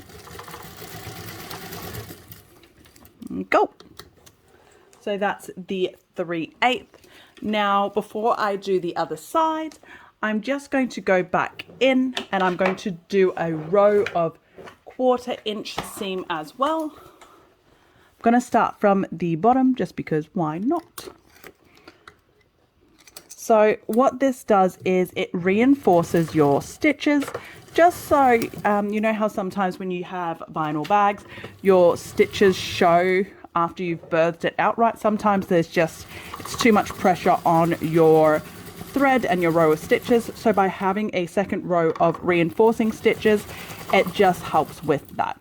Now the reinforcing stitches are only going to where the top panel meets. Okay, so don't go further than that. There you go. If you did use a staple like I did, make sure you pull that out as well. And then we're just doing the other side as well. It really doesn't matter whether you start from the base or from the top. I've done it both ways. Obviously right now I'm starting from the base, whereas before I started from the top. So as long as you've clipped it and you've aligned it all right, it really doesn't matter.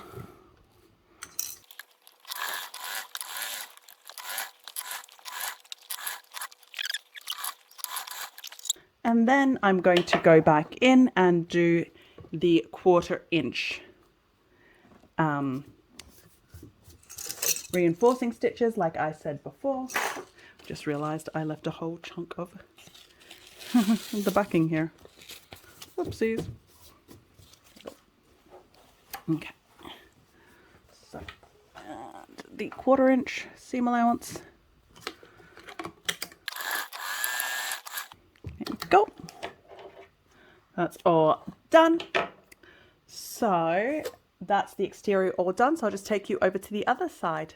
Okay, so this is the moment of truth for the exterior. We've sewed all the sides together. So now we just need to turn it right side out.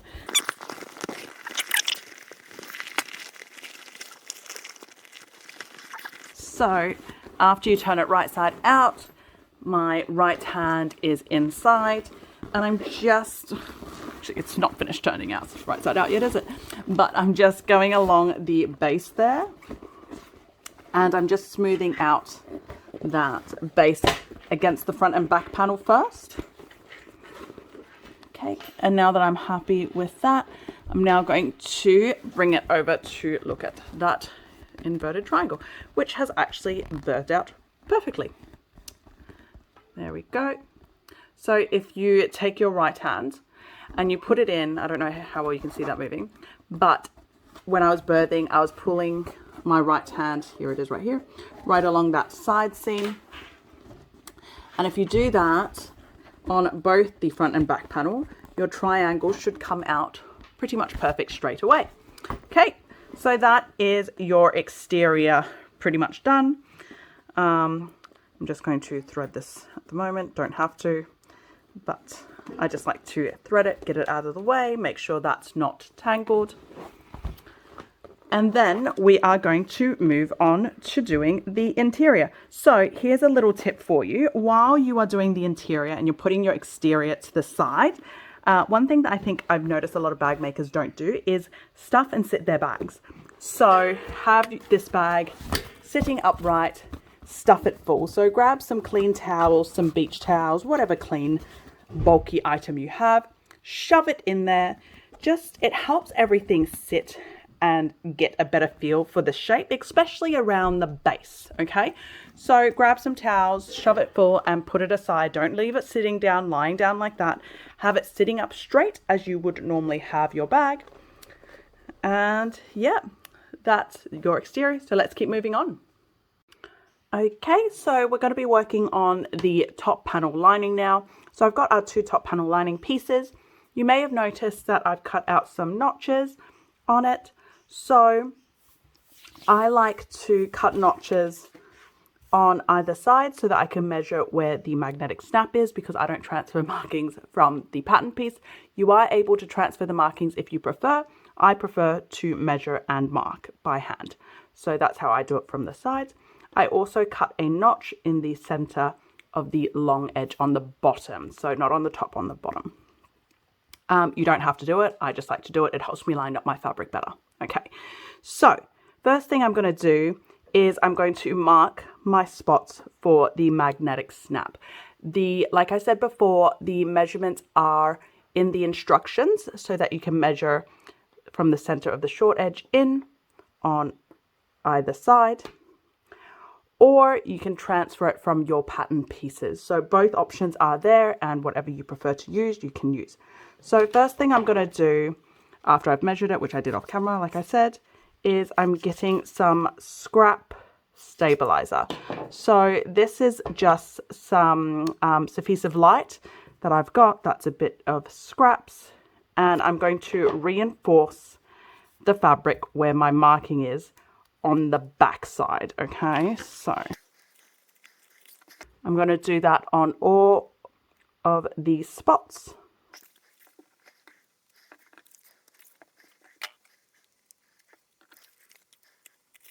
Go. Once I've done that, I'm going to use the washers that come with my magnetic snaps. Now what we're going to do is we're going to install 2 of the male magnetic snaps on one piece and 2 of the female on the other piece. It doesn't matter which one's male, which one's female, as long as it's the same on the same piece of fabric. Okay, so I'm doing females on this one, males on this one. Okay, so first I'm going to get one of the washers. I'm going to line up the marking with the circle bit of the washer, the center part. And then I'm just going to draw where the prong markings are. I'm going to do that to all 4 of those pieces, but right now I'll just do this one. We're going to grab a seam ripper. Try and pick that up nice and close so you guys can see. And I'm going to put that in and just slide it across. Don't overcut. Just make sure it's just the bit that you've just drawn on. Okay. Now that that's done, insert one of the magnetic snaps. Like I said, this piece is going to be the female. Just insert that through. Put one of the washers to the back. And flatten the prongs. It doesn't matter which way the prongs go, whether it's outwards or inwards. There's a bit of a debate over which way is right, which way is wrong. They're both right. To me, it depends on how big my piece of stabilizer is. Next thing we're going to do is we're going to grab some painter's tape.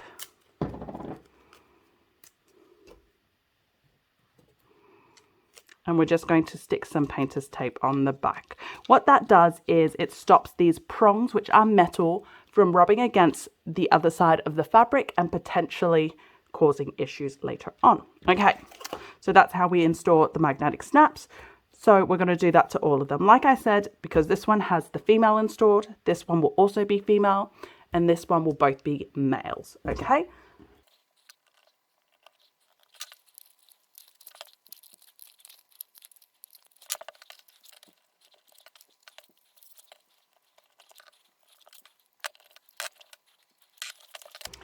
Here you go. So that's the magnetic snaps installed. Moving on, what we're going to do is similar to what we did on the top exterior panel. So we're turning on to the back. And along the top edge, we're going to measure down 3/4 of an inch and mark a line, which I've already done off camera. I don't know how well you can see that line on both pieces. We're going to grab some double-sided tape. We're going to tape along that long edge, right along the edge there. Peel it off and fold it to meet that marked line. So for me, it's easier to turn it upside down. And the other piece.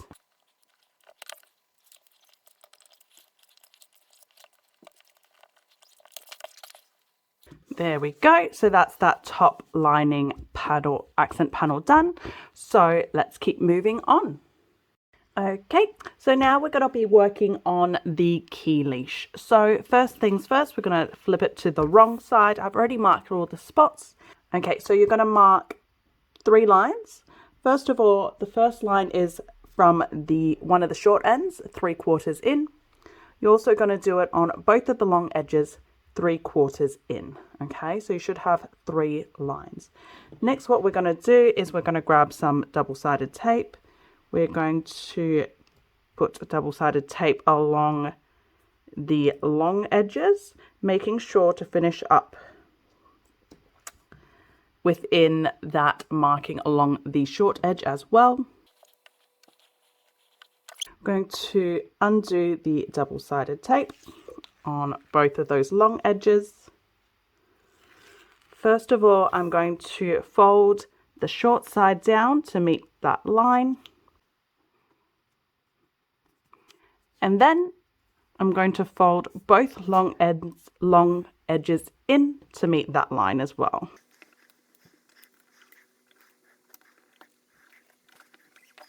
And then the other side. And then we're going to fold the long edges together.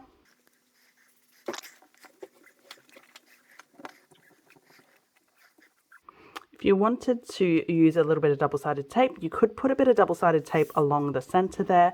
I don't like to because, to be honest, I get scared of using too much double-sided tape.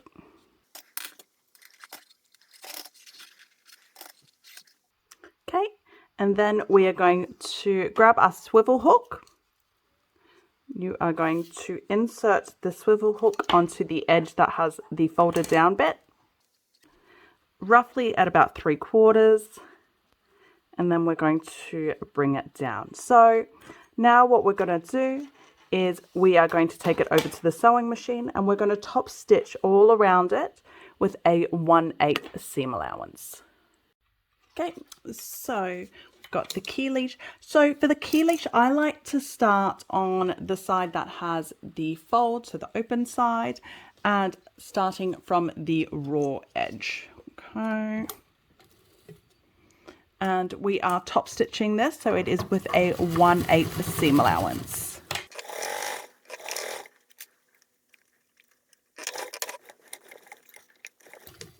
Now here is the point where you will need a hump jumper of some sort, because obviously, I don't know how well you can see that, but the swivel hook is in the way for me. So like I said before, I've lost my hump jumper at the moment, so I am using this template piece for rivet spacings. It does the job. There we go, and I am past that now, so I can take that off. Go. And that's all done. So what you can do as well, if you'd like, is you can actually put a rivet there as well. So just make sure you don't punch your sew lines and just mark in the center. Make sure it does hold down the flat bit too, and punch a hole there for your rivet if you'd like. Okay, now we're going to work on the snap sleeve. So grab your snap sleeve piece, turn it around on the back, mark along the center of the two short edges, or mark along the center, and which I've already done off camera, so you can see the black line there. And in the pattern instructions, it has to put double-sided tape on either long edge. I don't like to do that, mainly because I'm a scab and I don't like using too much double-sided tape. So I'm just putting it straight down on that line.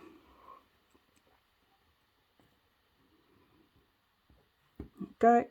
And then I'm going to fold both long edges into the center to meet that line.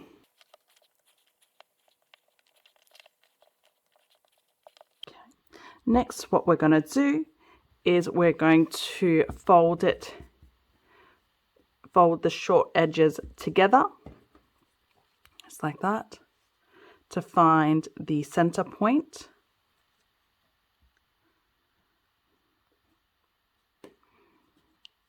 Just going to draw a line there just to make it easier.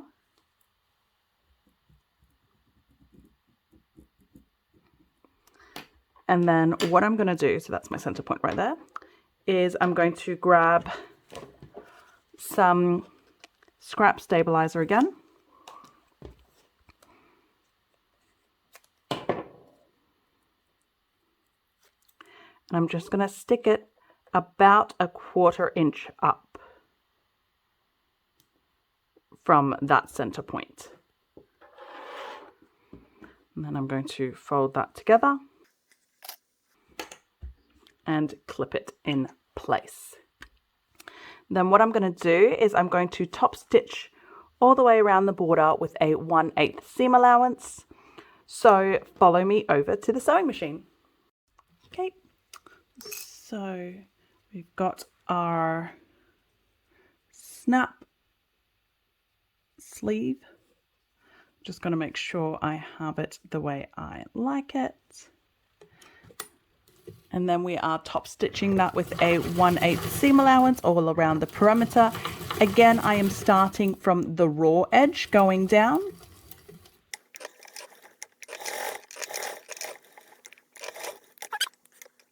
Okay, now that that's done, what we're going to do is we're going to measure from the base. We're going to measure from the base 5/8 up and centered. So let me just quickly do that off camera.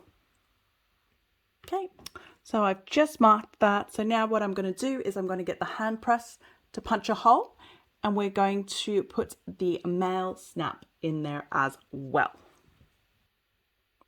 I might change us over to the overhead view to make it a bit easier.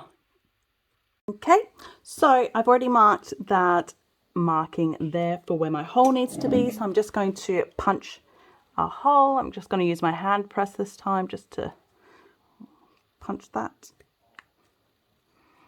There we go. Then I'm going to make sure you know which side is facing up. So whether you have it this way or that way, I have to have this way facing up because this way, obviously, the print is the wrong direction. So for the print facing up, you have the button bit. For the print that's facing down, you have the male bit. Then again, I am using the table press and I'm just going to stamp that in place.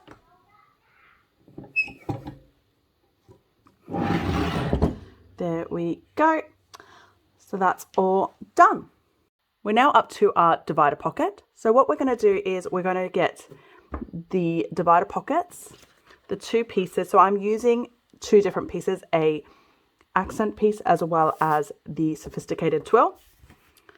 We're going to place them together, wrong sides together. And then we're going to take it over to the sewing machine and we're going to baste just the top together. So we're basting it with a 1/8 seam allowance. After we've basted it together, we are going to put binding along the top. I use fold over elastic. So what I like to do before I even start is actually singe that end. And I'll be doing this all over at the sewing machine. So all we're going to do after we baste that together, so that's sewn together, is we're then going to bind that top. So that acts as an accent feature piece for the bag. So choose that binding color carefully so that it is a feature. You don't want to hide it. Yep. So follow me over to the sewing table. Okay, so we are just basting along that top edge for the divider pocket. And now that is basted together, we are going to use the biased. We're going to bias bind that edge that we've just basted together. Like I've said before, I like to use fold over elastic. I actually leave mine on the spool like that. So I don't cut it to size. If you are using fold over elastic like I am, make sure you singe the end. I like fold over elastic because you literally there's a groove for where you fold in the middle, so it makes it really easy. Now, if you are using fold over elastic like me, the biggest thing to be careful of when you're doing these kind of, I guess I would call it like decorative binding, is that you are not pulling on it and stretching it, because then you will cause your fabric to also stretch. So we are just folding it and holding it in place, not actually stretching like we would around corners to kind of get a clean corner finish, because obviously this is a straight line. So I am just sewing this on with a 1/4 inch seam allowance. Just realized my hand might be in the way a little bit. So let me grab a stabby stick. Like I said before, I've lost my pokey at the moment. So anything that I can use is what I'm using.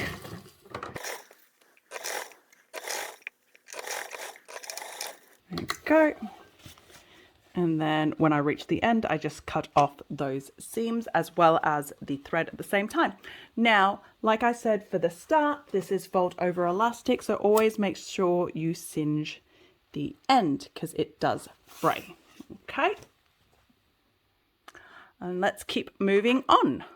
Okay, so moving to the slip pocket. So like I said, I am not doing a stabilizer on the slip pocket. Because I'm using the 3D air mesh from Sewfisticated Supplies, which like I've said before, it's spongy, so I don't feel like I need to. Now, first what I'm going to do is I'm going to find the center point along the long edges. I already did it on the top. I haven't done it on the bottom, so let me quickly do that as well. This is just good housekeeping. I like to always make sure I know where all my center points are. Okay, now, so I've done that. Now, there is either transfer the measurements from the pattern piece, or you can measure it from the center down. I've marked it. It's very hard to see because obviously this is a very bright fabric, but I've marked that spot right there. Before I punch the hole, like I said, because I'm not using stabilizer on the piece, I'm going to put a bit of scrap on the back, which I've already done, as you can see right there. So this scrap that I've used is just a scrap bit of buckram that I've got. You can use any scrap stabilizer if you are not stabilizing the whole piece as well. So we are going to punch a hole. You might see my head as I try to line up my hole, my marking to my hole puncher. So I'm using a table press. You don't have to use a table press if you don't have one. So that's just my hole pressed. And then now I am going to install the snap button. Okay, so the piece that we're going to install is that one there. I think that's the female. So it's the bigger hole bit. Okay, again, I am using my table press. If you only have a handheld press, that's absolutely fine too. One of the biggest suggestions I would say if you are especially using a handheld press, probably not bad housekeeping to do it using a table press as well, is just to add a little dot of glue as well. Especially with the handheld presses, they're not really, it's quite hard to get the right strength. So the cap goes on the bottom if you've never done these before. And then the female goes on top. I actually like to put the female onto the top of my handheld press and then press down. There we go. So that's that now installed for the snap button. Okay, so now that's installed, let me just get rid of the hand press. And we're going to bring in the lining for the slip pocket. So like I said, I'm using 3D air mesh. So again, like the divider pocket, we're matching it wrong sides together, matching it up. You will notice that my slip pocket lining isn't the same size as the outside piece, mainly because with 3D air mesh, I find it hard to cut and I don't really bother. So the first step that we're going to do is we're going to clip it together, and then we are going to baste the piece together. So I'm going to baste around the whole edge. So all 4 edges are going to be basted together. And then after it's all basted together, similar to what we did with the divider pocket, we are going to bind the top edge as well. So follow me over to the sewing machine. But first of all, like I said, we are basting around the whole perimeter with a 1/8 seam allowance. Okay, and now we're basting the slip pocket. Like I said before, I am using 3D air mesh on the back of this. So you may notice it poking out. It's because I've not actually cut it to size completely, because I just like to trim it after I've sewn it together, to be honest.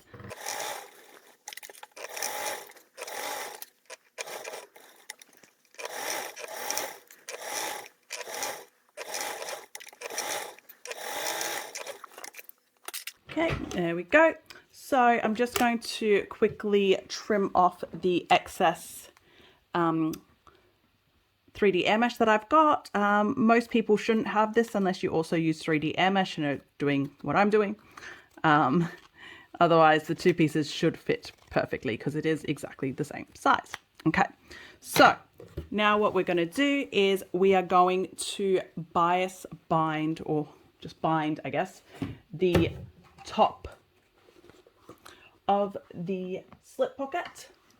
Again, make sure you use fire to seal off your fold over elastic if you are using fold over elastic. If you are using whatever means you're using to bind, do it however you do it. And we're binding again with a 1/4 inch seam allowance.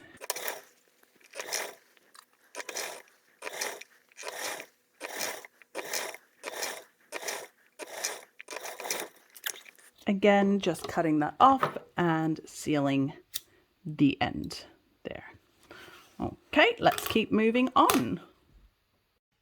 Okay, now we're going to work on the internal zipper pocket. So we're just going to use one piece of the zipper pocket lining.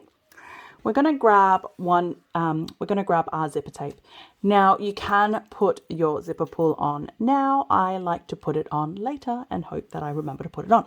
Anyway, so this is the right side, and so we want the zipper tape to go onto the fabric right sides, both right sides up. I'm going to clip that in place. And then what we're going to do is we're going to sew it together at the sewing machine. Jassie's got there a 3/16 seam allowance. I'm not going to lie, that's a bit confusing for me. So I actually sew it, because I use my seam guide, I sew it at slightly under a 1/4. So it's probably about 3/16, but I just sew it at slightly under a 1/4 seam allowance. Okay, so follow me over. Okay. So this one, like I said before, the pattern calls for a 3/16 seam allowance. I don't bother doing that directly. I do slightly under a 1/4. I find that easier for me. But doing it just under that 1/4 is still enough, I think. Okay, so that's sewn together now. I'm doing this with a contrasting thread just to really show you guys as well. So normally I would actually just use green thread as well. And now what we're going to do is we're going to flip the zipper and press that seam allowance down. So again, what we're doing is, so the zipper is this way, like it was before. That's how we sewed it. Turn it the other way around, flip the zipper. And so then this is the wrong side and this is the right side. And we are top stitching this down with a 1/8 seam allowance. Okay, so now that that's top stitched, we're going to grab the other piece. Again, we're going to do right side, and we're doing it to the other side of the zipper. So right side up zipper, well, the zipper is facing right side up. The fabric is also right side up. And we're just lining that up. And we're going to sew that together again at roughly 3/16 of a seam allowance.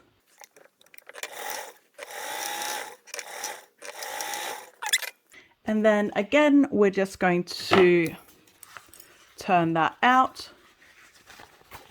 So I like to turn it upside down before I turn it out. Just makes it easier for me to make sense of it.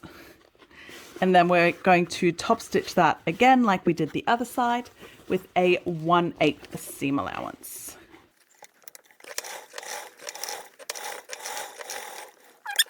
And now that that's all done, like I've said before, I obviously haven't put the zipper tape on, zipper pull on yet. So I'm going to quickly put that on now before I move on to the next step. Obviously, like I've said before, if you put the zipper pull on before you start sewing, obviously there's less chance of forgetting it and leaving it out. But I find by putting it on at the last possible moment, it doesn't interfere with my stitches as much, so I can have a prettier, easier sewing experience. Okay, so that's on, so let's keep moving on. Okay, we're now moving on to our zipper overlay. So what I've done off camera is I've quickly grabbed a white cleanable marker, and I've just marked the center of where my zipper overlay is. I'm going to turn it to the wrong side, and I'm going to stick some double-sided tape down along both of these ends. You can do it around the center. I like to do it slightly off the center, a little bit closer to the top, but not too close that it would get into the seam allowance when I sew, okay?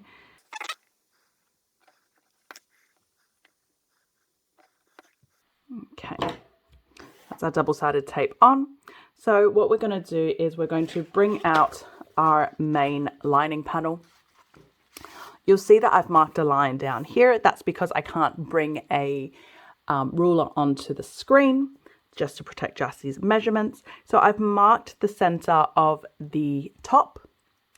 And then what I've done is I've measured down.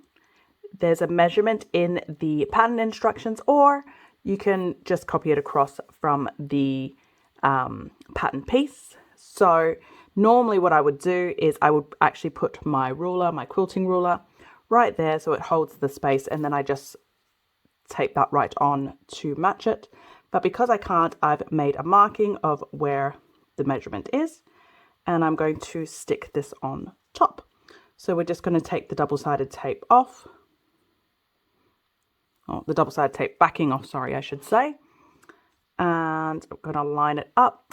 So my center point needs to line up with the center point of the fabric, which is why I've marked it. I'm lining it up straight with my lining that I've done, or if you had the ruler that you could put down with your ruler, and then you are sticking it on. There we go. Now that it's stuck on, I can get rid of that marking. Okay, now what we're going to do next, oh, actually, I need to say this bit because I always forget. Jassie's also given us the option to add your sew-in tag here as well, which I will do. So if you are using a sew-in label, you can just quickly grab that. It doesn't matter exactly where it is. I'm going to have it about here. So I'm just peeling this off from the double-sided tape a little bit. I'm just putting it in a spot that I'm happy with right there. Okay. Now, once you're happy with that placement, what we're going to do is we're going to go over to the sewing machine. We're going to top stitch the exterior border of the zipper overlay. Jassie's got 1/8 seam allowance. I like to go as close as I can to the edge. I don't like floppy, so that's why I do that. But follow me over to the sewing machine and we'll get that zipper overlay sewed down. So we've got the zipper overlay. So like I said before, I like to do it as close to the edge. So it's maybe a little bit less than 1/8 of an inch, but it doesn't matter. It's just what you are the most comfortable sewing with, and we are top stitching it down. If you have to take your time doing it. And we're just sewing along the exterior edges. So not the inner, just the exterior.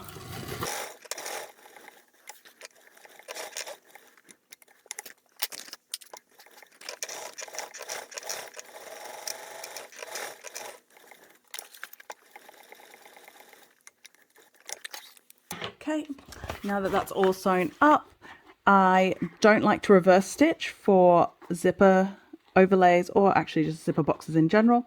So I'm just pulling my thread through and I'm going to tie it off on the back, so on the wrong side of the fabric.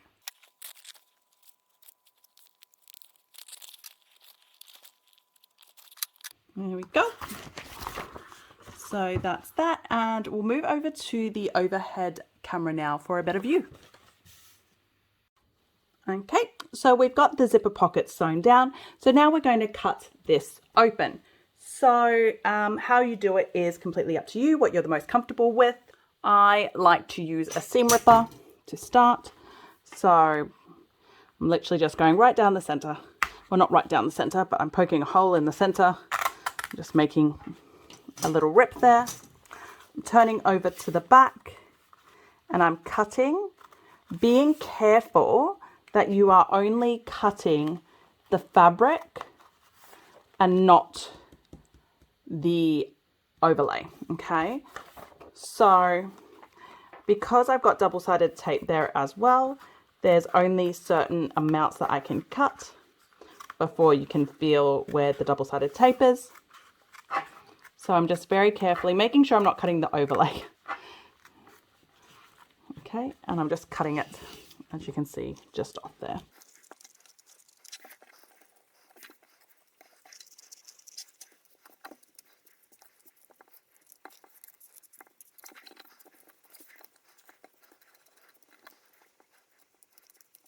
Now that we've cut that excess fabric off, we're able to grab our zipper pocket that we sewed together earlier, and we're going to put it all together. So first of all, I'm going to grab some double-sided tape. I'm just going to put some double-sided tape along the zipper tape, just along the edge there. And I'm going to do that on both sides. Okay, and then we're going to peel the backing. So Jassy has on here that she suggests that you do the bottom and then the top. To be honest, most of the time I just do it all in one go, but that's me. So try to line this up center to center. The zipper should be closing this way, opening this way. And we're lining that up. Making sure your zipper tape is centered and the zipper pocket itself is centered. And then we're going to stick it down on the bottom. Then we're going to peel off the top and stick down on the top as well.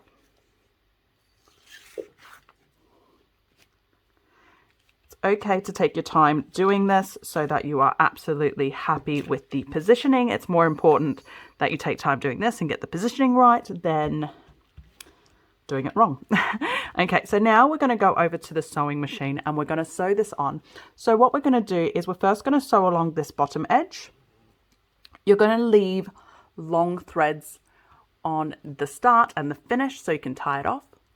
And then we're going to take it off the sewing machine. We're going to then bring that back in and then continue around the base, around the top and back around, okay? So again, when we do the bottom, the top zipper fabric is hanging out the top, the bottom is down the bottom, of course. And then you're going to finish that bottom line. Then you're going to put this top fabric back down before you sew around the rest, okay? So follow me over to the sewing machine. Okay, so we're going to do that bottom line first. Make sure you've got nice long tails here so that it's easy to tie off at the end. So I'm starting around 1/8 up there from the edge because I want to be able to link them up, making sure your top zipper panel is out of the way.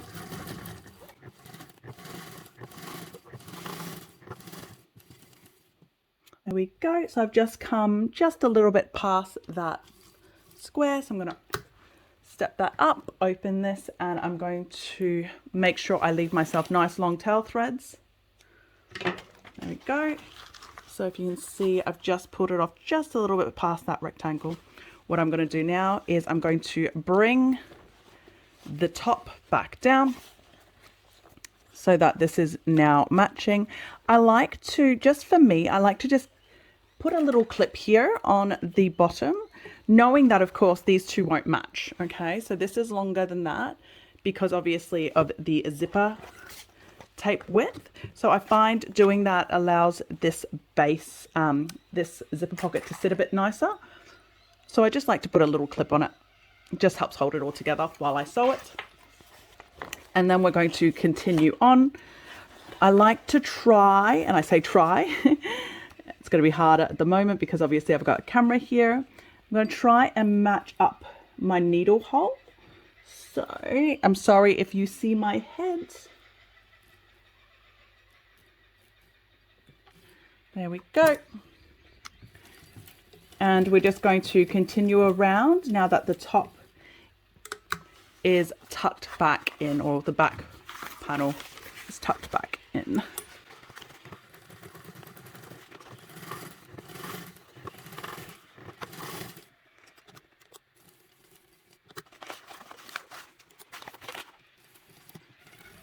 And then again, as we come down here, I'm just wanting to make sure that my stitching lines up. So you might see my head sneak into the camera because I'm really trying to get in and get a good, nice look to see what I'm doing.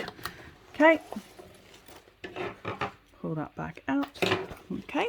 See, so there you can see like the starting is pretty much on the same one and over on this one as well. So now what I'm going to do is I'm going to turn it back around. And then I'm just going to pull the threads out and tie it off.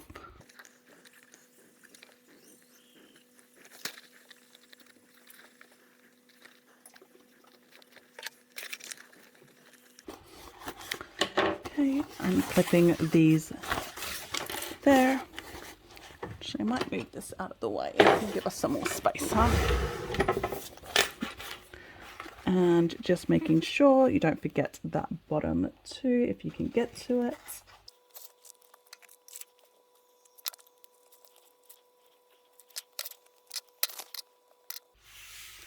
Okay, so that's all done. So now what we're going to do is we are going to close off the zipper pocket. So first of all, like we did before, we're going to trim the excess here. I don't know how well you can see that, but there's a fair bit of excess there. So we're going to trim off that excess so that the two fabrics match in size. Again, like I said before on the front one, it doesn't have to be exact. It just close enough is good enough for the back trimming here, because you're still going to sew it together. So yeah. Boop. Okay. Now that that's trimmed off, we're going to sew along the two sides, and the bottom Jassy has here on a 5/8 seam allowance. If you used a lot of double-sided tape like I did on the sides, I actually find it easier for me to just peel that off first before I start. You could have said like, oh, why didn't you just use less double-sided tape? To be honest, I don't know. I just always do the whole zipper length because maybe it just holds better. Maybe it's in my head, but I just like it. So I'm just peeling off that little bit of excess zipper tape, that excess double-sided tape first. And then like we did before, we're going to sew it this way up, and we're going to move the external, or the lining really, out of the way as we go.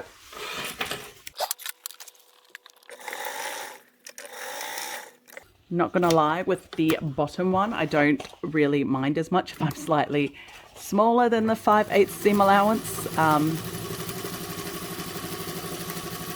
No one complains about having too big a pocket, do they? There we go. So that's all done. So let's put that aside and we'll keep moving on. Okay, now that we've finished the zipper on the lining, we're going to grab our divider pocket. We're going to match our divider pocket up to the bottom here. There we go. And what we're going to do is we're going to baste it in place. So we're going to baste along these three edges. And then after we've done that, we're also going to come right up the middle, so all the way up, across and back down. Now, how far up depends on whether or not you plan on using a rivet. So I am going to use a rivet, so I am going to stop at the base, stop my threads at, or stop my stitching at the edge of my binding, and then come back down. So it's about a 1/8. So up, 1/8, come back down. If you do not plan on using a rivet, then go all the way to the top of your bias tape and then come back down, or your binding, and come back down. Now, why should you use a rivet? So it's not just for how it looks. Of course, aesthetically, it could be nice. It's an extra bit of bling. It's actually also for reinforcement, because This is a divider pocket. You're going to end up with 2 pockets. So if you have a rivet there, it holds everything in more securely. So as you can imagine, if someone is quite rough with their pockets and they're throwing things in and out, they can pull that stitching very easily. So by having a rivet as well as your stitches, you are just making sure that your pockets are a lot more secure. Okay, so follow me over. So first, baste around the perimeter, obviously leaving the top open, and then we're going to go up the top to the edge of the bias, back down, and yeah, that's it.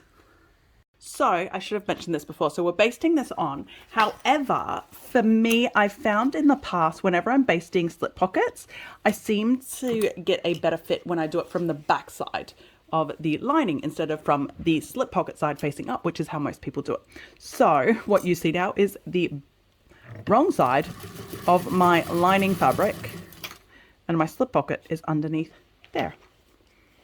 I think it's to do with the fact that I don't have a flat bed, so that my fabric moves about a lot. So by doing it on the underside, I think it's just, I don't know, just seems to be easier.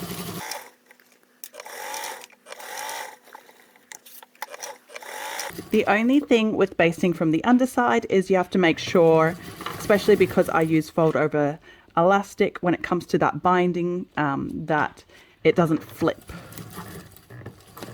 Okay, there we go. So that's all done. It's all basted together along the edges, nice and beautifully. Now, like I said before, we're now going to go up the center and sew straight up and down the center. So what I'm going to do now is I'm going to find that center point. So fold it in half like I like to do. Now, depending on how confident you are at sewing straight lines, I don't want to sound cocky, but I'm pretty confident. A lot's to do with the fact that my machine is a beautiful straight stitch machine. So honestly, she does all the hard work. So she just keeps a nice straight line for me. But if you are not confident, use a fabric safe pen and mark a straight line, or chalk, or whatever you're using, and mark a straight line along where you're going to sew. So I know where my center point is. I'm going to move slightly across to one side because, like I've said before, what I'm going to do is I'm going to stitch all the way up to the bias line, and then I'm going to go across by one and come back down. So here you go. You may notice that my stitching seems to be smaller than a normal top stitch. That's because it is. In the past, I have used top stitch length, but what I've found is with using a smaller stitch length for these divider pockets, it's just a little bit more secure. Something I should have mentioned and I forgot to, your zipper pocket, make sure that's nice and out of the way. So if it's easier to clip it like that, fold it over and clip it, do that. I've just got it hanging off the base there. Okay, and like I said, I'm coming up to the bias tape or the binding, and then I'm coming across about 1/8, and then I'm coming back down. I just like to finish it off by reverse stitching that way, and there we go. That's all done. So we'll go back over to the overhead view and I'll show you how we do the rivets. Okay, so now the divider pocket is sewn on. We've done that center row of stitching. What we're going to do now is mark out and install the rivets. So this one's the easy one, right on the center here. Just want to look right for the center of where your gap is, and I'm just going to do it right on the center of my bias, right there. Now, making sure that you're avoiding your stitches on both your bias tape or your binding, as well as obviously don't touch these stitches too. Now, there's also the option to add rivets to either side of your zipper. So Jassy has suggested to do it 1/2 inch away from the side. So I'm going to quickly measure that out. Okay, so I've just marked those two there as well. So that's 1/2 inch out from the seam there. Now, when you punch these holes, make sure you move your zipper out of the way. So you don't want your zipper to get punched with that hole. Okay, so I'm going to use a handheld press and I'm going to quickly punch those 3 holes that I've just marked now.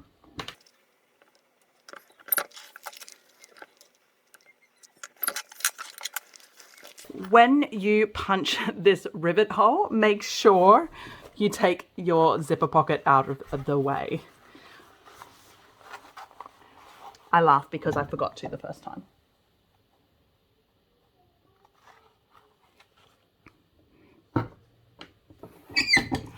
There we go. So those holes are all punched. Now, if like me, you used fold over elastic for your binding, I just like to give it a little singe. Just to stop it from fraying. Stop it from fraying. I can speak English. Okay, so quickly changing over these now to the rivet press. Now, if you do not have a table press and you have to use a hand press, that's absolutely fine. Like I've said before, I've found obviously a table press is a lot more secure. So if you can use a table press, use a table press. But if you can't, you can't. Add a little drop of glue in it. Helps. Okay. So I'm just grabbing my little rivets here.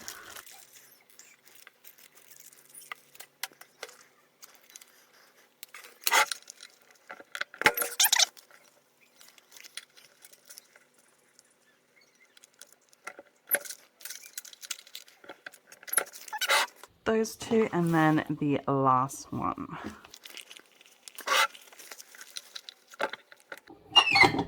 There we go. So that's our rivets installed. So that's all done.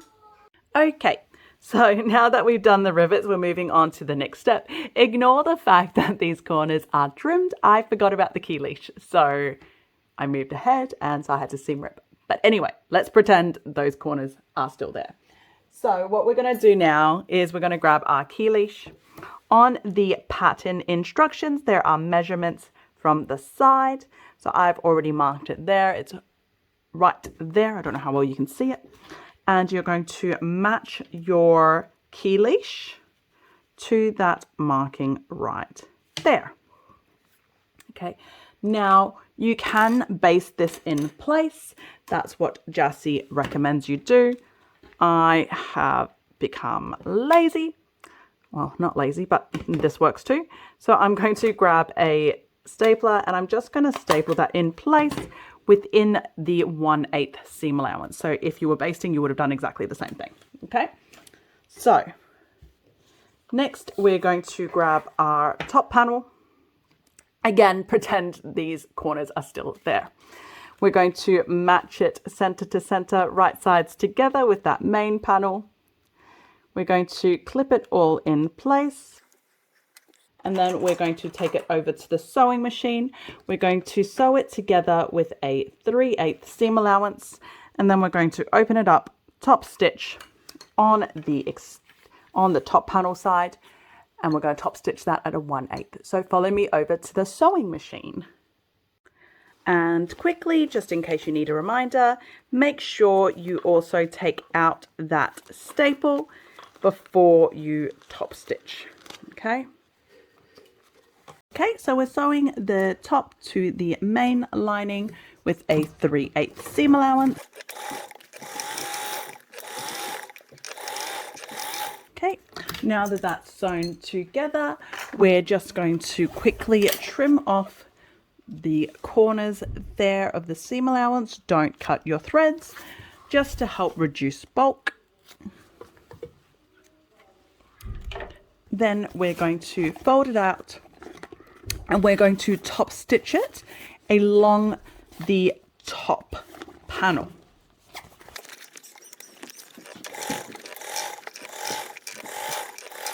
There we go. That's all done. So let's keep moving on. Okay, moving on, we are going to attach our slip pocket and the snap sleeve to the main lining interior, or one of the main lining interior, the one without the zip pocket.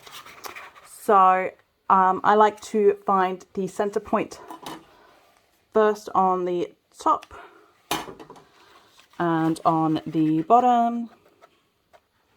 Just helps me line everything up better. Okay. I am going to clip that into place.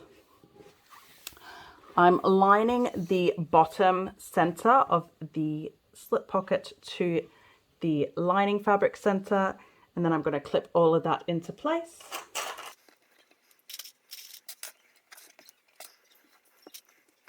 There we go. And then I'm going to match the center of that with the center top there as well. There we go. Now what I'm going to do is I'm going to take it over to the sewing machine. I'm going to baste around the edges of the slip pocket, and I'm also going to baste that top on. So follow me over. Now we're going to baste the slip pocket on. For me, I find it easiest if I work from the underside, especially when I'm working with 3D air mesh. I think the fabric just moves a little bit more, so I just prefer it this way. So we are just basting this on. So this is just with a 1/8 seam allowance.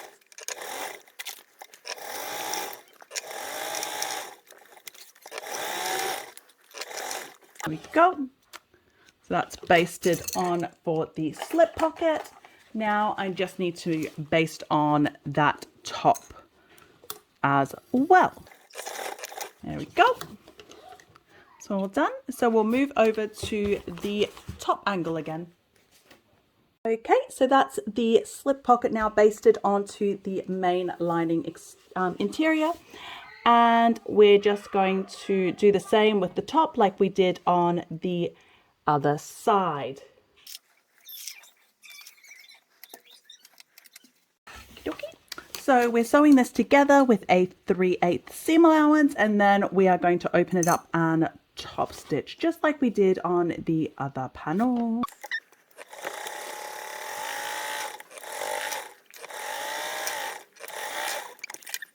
So again, we're just going to trim off those seam allowance corners, being careful not to actually cut the seams. Okay. And then we are going to open it up, and we are going to top stitch along the top panel. So I'm just giving it a nice little flatten before I put it under. Like I did with the front, obviously this is not the smartest way to top stitch by having the chunkier bit underneath the machine's throat, but it's what works for me. So I just fold it over and get on with it. And so this is a top stitch, so this is at a 1/8 seam allowance. And we'll keep moving on. We're now doing our drink sleeves. So what we're going to do is we're going to grab our drink sleeve pattern, our drink sleeve pieces. We're going to fold it right sides together and matching those short edges together, and clip that in place. And then we're going to take it over to the sewing machine, and we're going to sew it together with a 1/4 inch seam allowance. Once that's sewn, we're going to birth it, and we're going to top stitch along that sewn seam with a 1/8, as well as on the bottom seam with a 1/8. So I'll quickly fold this one up again, so it is right sides together. And we'll head over to the sewing machine. Okay, so with the drink sleeves, we're now sewing them together, short edges together at a 1/4 inch seam allowance, right sides together. After we've sewn that together, we're just going to trim off the corners to help reduce bulk, making sure not to cut your stitches.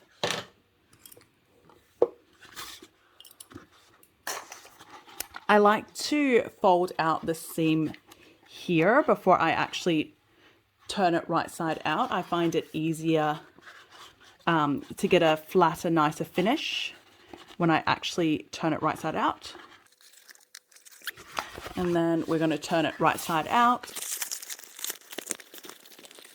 And then we're going to top stitch that edge that we just did, as well as the bottom. So I just like to make sure I give it a nice flatten so that it is folded perfectly exactly where it's meant to be. And we are top stitching that with a 1/8 seam allowance. And then the other side as well. So you should have it top stitched on both edges, so top and bottom. And then we're going to do the same thing with the second piece as well.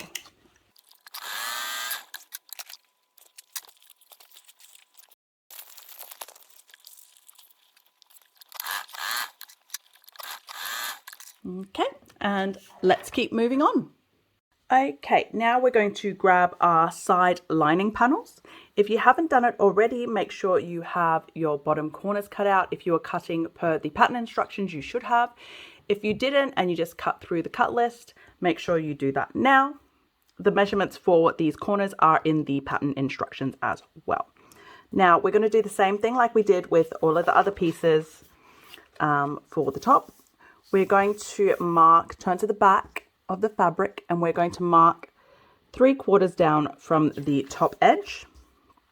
The top edge is the opposite edge to where the cutouts are. The cutouts are at the bottom, okay?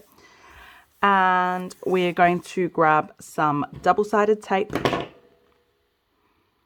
and we're going to stick some double-sided tape along that top edge.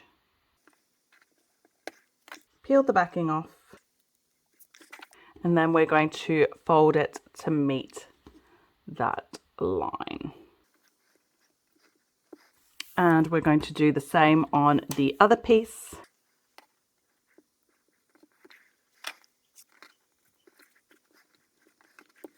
Go. So that's folded down. And next what we're going to do is we are going to bring the drink sleeves in. Now, just in case you needed a reminder again, the bottom is of course the one that has the cutouts, and the top is the one where you folded the edge. Now, I've gone ahead and done this off camera, and I've marked a mark on the bottom on both sides. Let me bring it in closer just so you can see my marking, hopefully, just right there.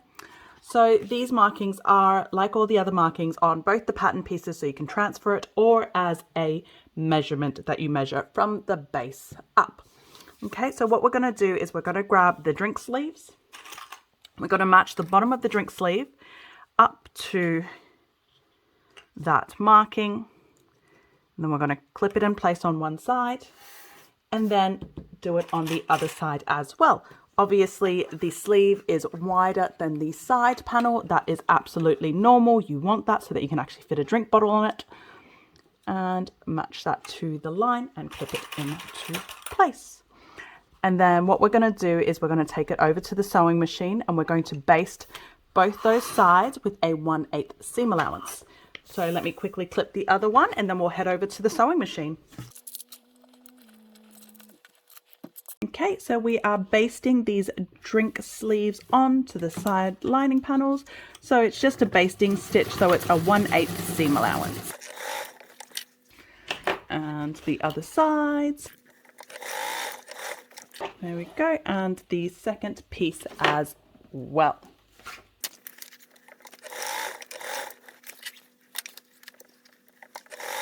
There we go.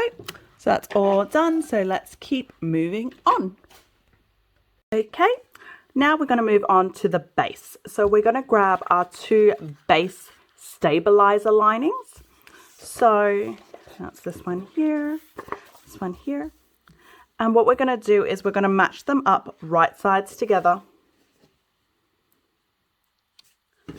Clip it into place.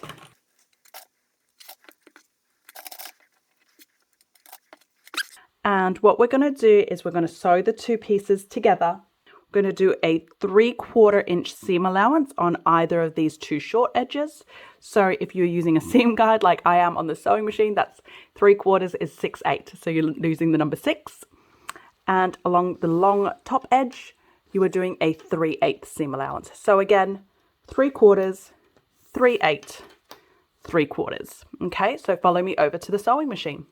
Okay, so this is with the base. So the sides, we're doing it at a 3/4 seam allowance, which is, if you are using a seam guide like I am, 6. As we get to the long edge, the seam allowance changes to a 3/8 seam allowance.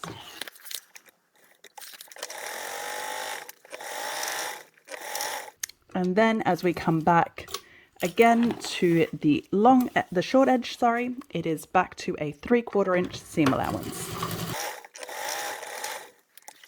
And I'll take us over to the overhead view. Okie dokie. So we've just sewn the base stabilizer linings together. So that's all done. What I'm going to do now is the stabilizer piece for it. So there's a couple of options you have here. So this is a self-adhesive. So I could technically just stick it on. There are instructions on how Jassy would like you to adhere it. There needs to be a certain measurement at the base here and a certain measurement up the top here. What I've found works best and easiest for me, because if anyone's seen my videos, you know at the best of time, I don't really like birthing, is to actually use my self-adhesive stabilizer as a sew-in instead. So I actually leave the backing on and I'm just going to stick it in. So first of all, what I'm going to do is trim off the seam allowances. You can cut that seam a little bit more if you'd like. I've not ever bothered with it. It's not in the instructions, so I don't do it. There we go. And then I'm just going to birth it out. Now that we have birthed it, what we're going to do is just quickly flatten that seam up so that it's nice and flat and easy to work with. And then I'm just going to insert my stabilizer as if it was a sew-in stabilizer. Now the biggest thing to make sure that you do while you're doing this step is that you really want it to be right up against the sewed up edge. So I'm really pushing it right up against it, making sure that it's giving me the biggest seam allowance over on this side possible, and this is right up to the edge there.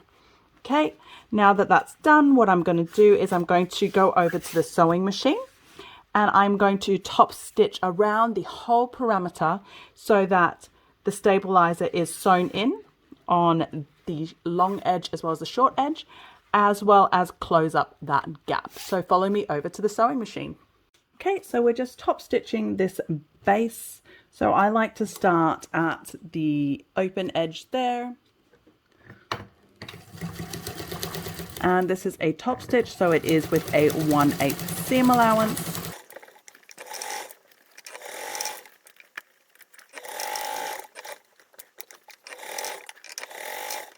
Okay, and then we're also going to close off that opening there as well. Okay, now I'm just going to quickly do this section right here because it's super easy. So what we're going to do next is you're going to find the center of the raw edge. Let's mark that right there. And then you are going to grab your base piece. You're also going to mark the center of your base. I'm just also going to mark the other side too while I'm at it. Okay. Then this is the right side of the base. This is obviously your base lining. So your base lining, you might have the same fabric like I do, so it doesn't matter which way is up, which way is down, but the side that you want facing up when the bag is open, that's the side that you want facing up. Okay, so right side up on that one and right side up on that one, or the side you want to show up. And we're matching the center point to center point, knowing that of course your stabilizer lining is shorter, so you will have overhang for your base. Okay, now what we're going to do is we're going to take that over to, or bring the sewing machine back over, and we're going to base that together with a 1/8 seam allowance.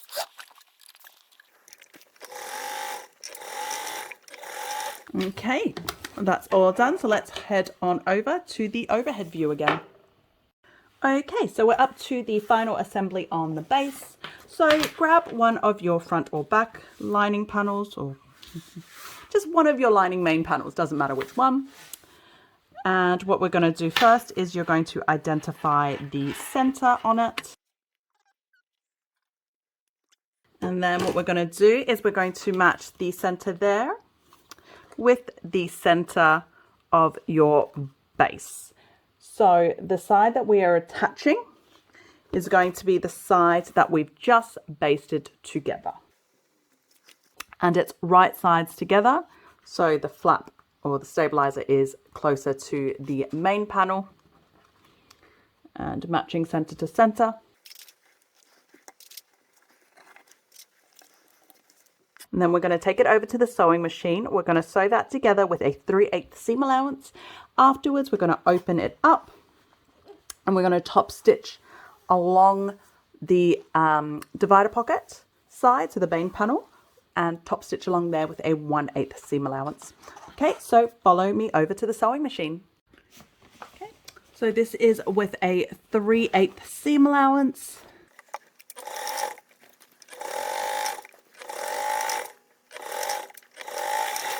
Once that's sewn together, we're just going to cut off those seam allowance corners.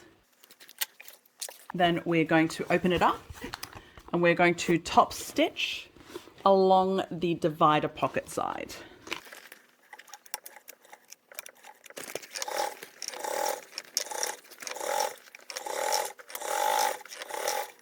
So that's done. And now we're going to do exactly the same thing with the other interior lining.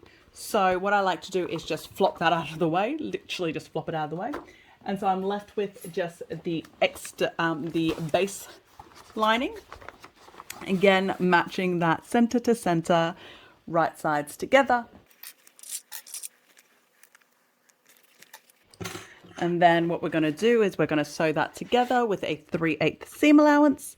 And then we're going to come back through and top stitch it, just like we did on the other side.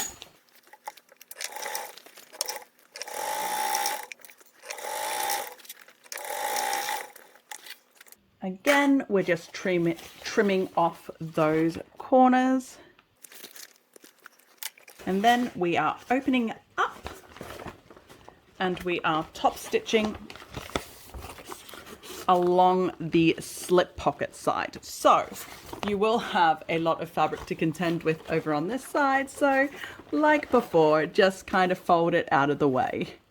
If you didn't have a camera in your face like I do, it's a lot easier to do. Just try and make sure I can fold it in a way that you guys can still see the camera.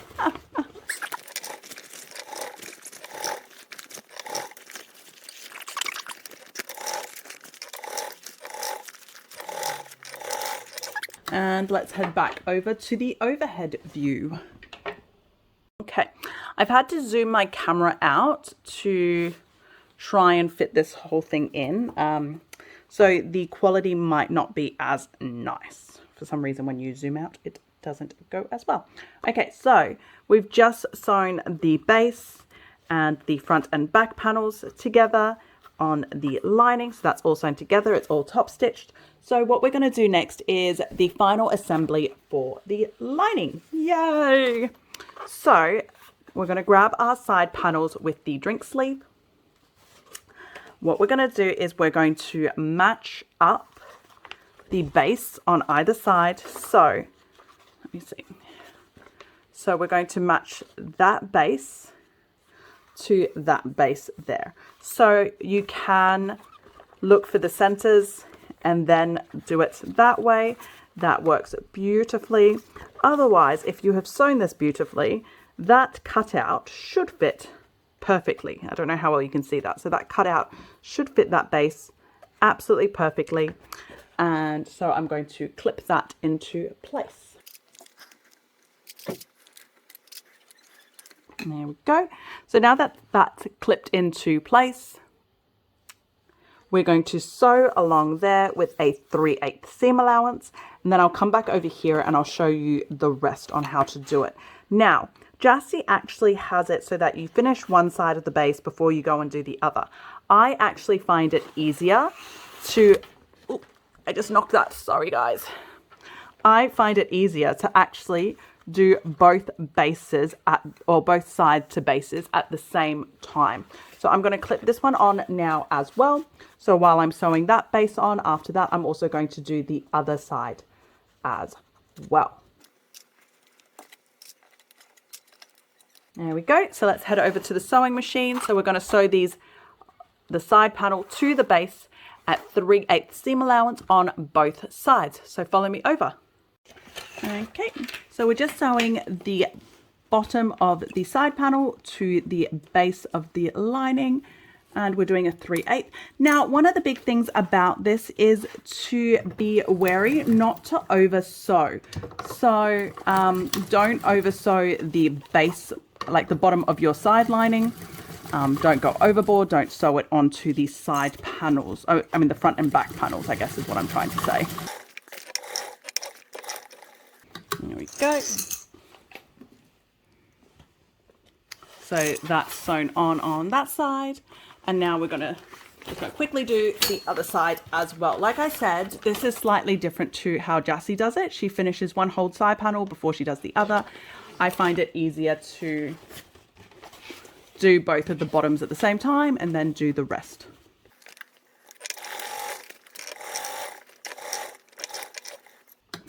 There we go, so that's all done. So we'll head back over to the overhead view. Okay, we're back over at the overhead view. Before we move to the next section, I like to just open the zipper pocket, put the key leash in there a little bit. It just helps keep it tucked away and out of the way, I guess. Okay, now what we're going to do is we're going to match up the sides of the side panels with the front and back panels. Okay, so how we do that is actually quite simple. And we're just going to, let me do it this way. Okay, let's go this way. Here we go. So we're just going to fold this up. And you're going to match the top with the top. So the top of the side panel with the top of the main panel. And then just going to slowly clip and ease it all into place.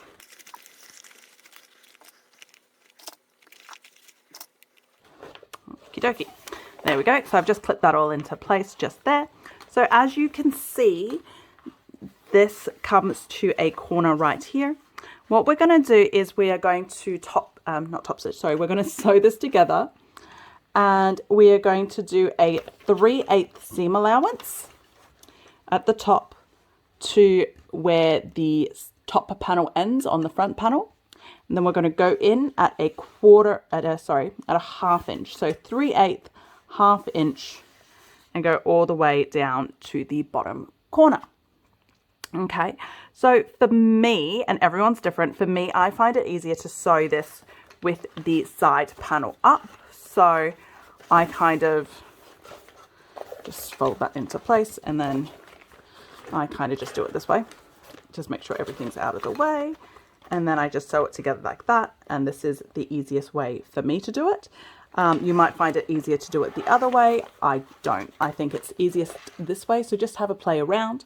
But follow me over. So again, 3/8 and then bigger and half inch all the way down. Once we do that on that side, we're going to do it on the other side and the other two sides as well. So follow me over to the sewing machine. Okay, so I like to start at the top with the side panel up. So we're starting with a 3/8 seam allowance. And we're staying at 3/8 until we hit the top panel seam there. And then we're going to come in and a 1/2 inch seam allowance.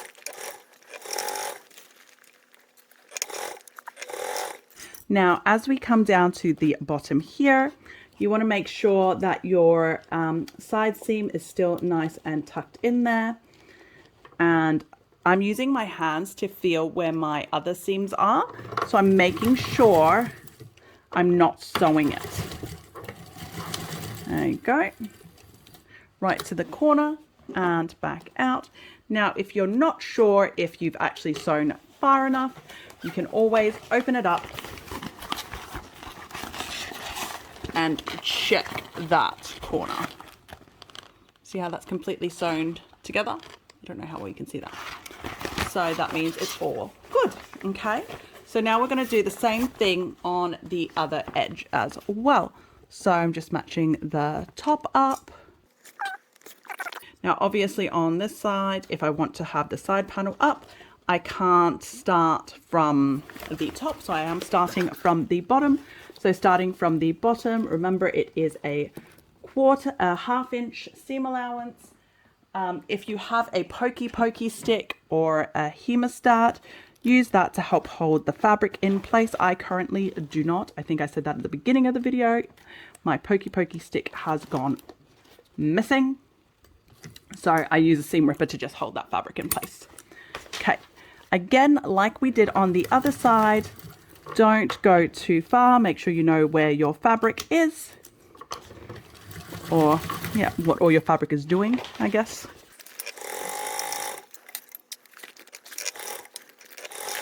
And as we come up to the top seam or the top accent seam, we are coming in so that we are 3/8 seam allowance. Now, if, I don't know how well you can see that here, my top linings are not lining up at the top. I'm just going to fold it down a little bit more to make sure that it lines up perfectly with the height. There we go. Okay, so that's done. And then we're going to do the other side panels, because I've already sewn the base on. I don't know how you can see that. You can just go on and match it up like you did the other side. I have a thought about using a staple in that corner seam, just to hold it together instead of a clip. I haven't done it, so I've not trialed it. You can trial it if you like, but for me in the past, whenever I've done that, I've never had good experiences with it. So I try not to use staples on corners. Okay, so again, the top is a 3/8 seam allowance until you get past that top seam or top accent seam, and then we're going in.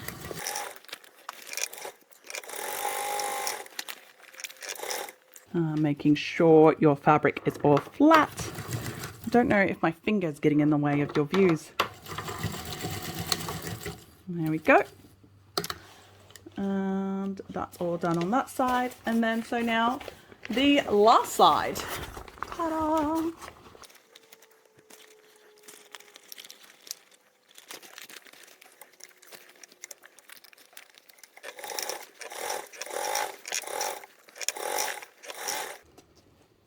I'm just feeling there to see where my top accent is, so I know when to come in. There we go, and that's all done. So follow me over to the top view and we'll get on to the final assembly. Okay, so our internal is all done now and our external was obviously finished before. So now we're up to our final assembly. Okay, as we get on to our final assembly, Jassy has some suggestions for us. So you can trim off the seam allowance on the interior lining. You can grab some double-sided tape and you can stick it down. I'm working with Sewfisticated Twill, so I've found I don't necessarily have to stick it down. I have in the past in my other makes, but I don't really think it's necessary in all honesty, so I'm not going to stick it down this time. Of course, I wait to the time that I'm filming to say I'm not going to stick it down. But I am going to, sorry, you couldn't see, open these seams up and really fold them open on the lining side. There we go. You might have seen I've also trimmed off my seams, my threads there. You can do that now or you can do that later. That is completely up to you. Okay, and I'm doing that here as well. I think I might have to zoom the camera out a little bit again as well. Okay, so let me quickly zoom the camera out. Okay, so yep, so like I said, Jassy has suggested if you wanted to, you can put some double-sided tape just along there. When I did it in the past, I didn't stick it from the top. I stuck it from about here down, all the way down to pretty much here. So all of that would be stuck open. So I don't think I need to do that, not with Sewfisticated Twill, because Sewfisticated Twill is really good at holding the shape that you ask it to hold. So I'm not going to bother doing that and save me some double-sided tape. And we're going to do the same with the external seams as well. So our external seams, you can grab some double-sided tape and you can stick them open just like that. To be honest, I've not done that on any of them, just because I've not actually found the need to. Okay, so what we're going to do now, it's really hard for you guys to see this. It's too big, Jassy. But we're going to put our lining into our external. So it is up to you which side you want as the front and back in terms of interior pockets. Jassy has suggested that your slip pocket be on the back of the external, against the back of the external. The reason being is if you are using your slip pocket for laptops, tablets, things like that, it's obviously a little bit more heavy. So it's nice to have it closer to the person. So we're going to put our lining straight in. Actually, before I put the lining straight in, this is a thing that I forgot to tell you guys that I like to do. The side panel. I'll do it on all of them actually. So for the inside linings, quickly mark out your centers. So obviously you can't mark it out with scissors like I normally do. So I just like to use a pen and just quickly mark that spot. Oop. So I just folded it, mark it on the main panels as well. Just quickly do that. And again, the side panel.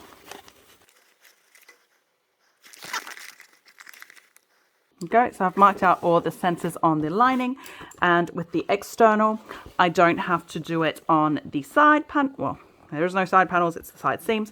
So I'm going to just look for the center of the front and back panels.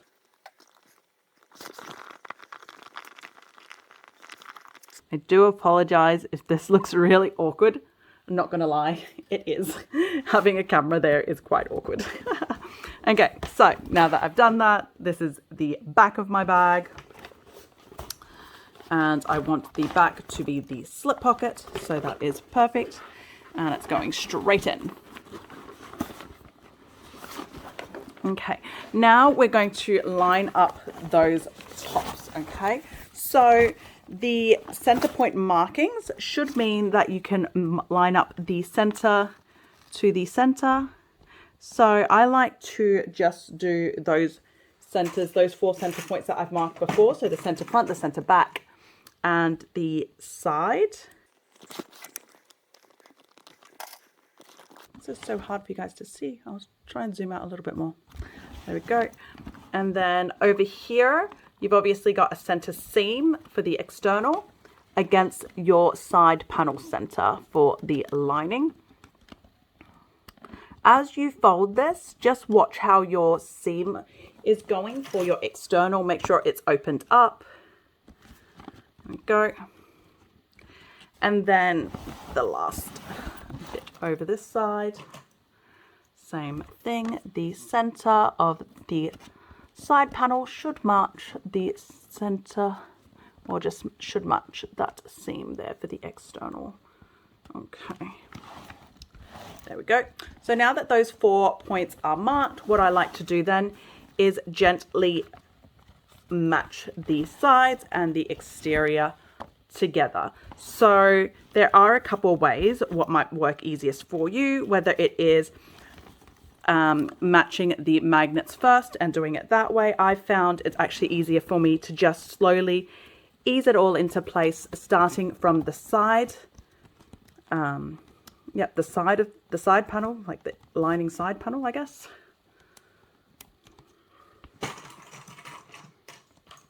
Just making sure that seam is pointing down so it's not showing. And then I'm coming over to that other center. Like I said, I find it easier to go from the side panel out.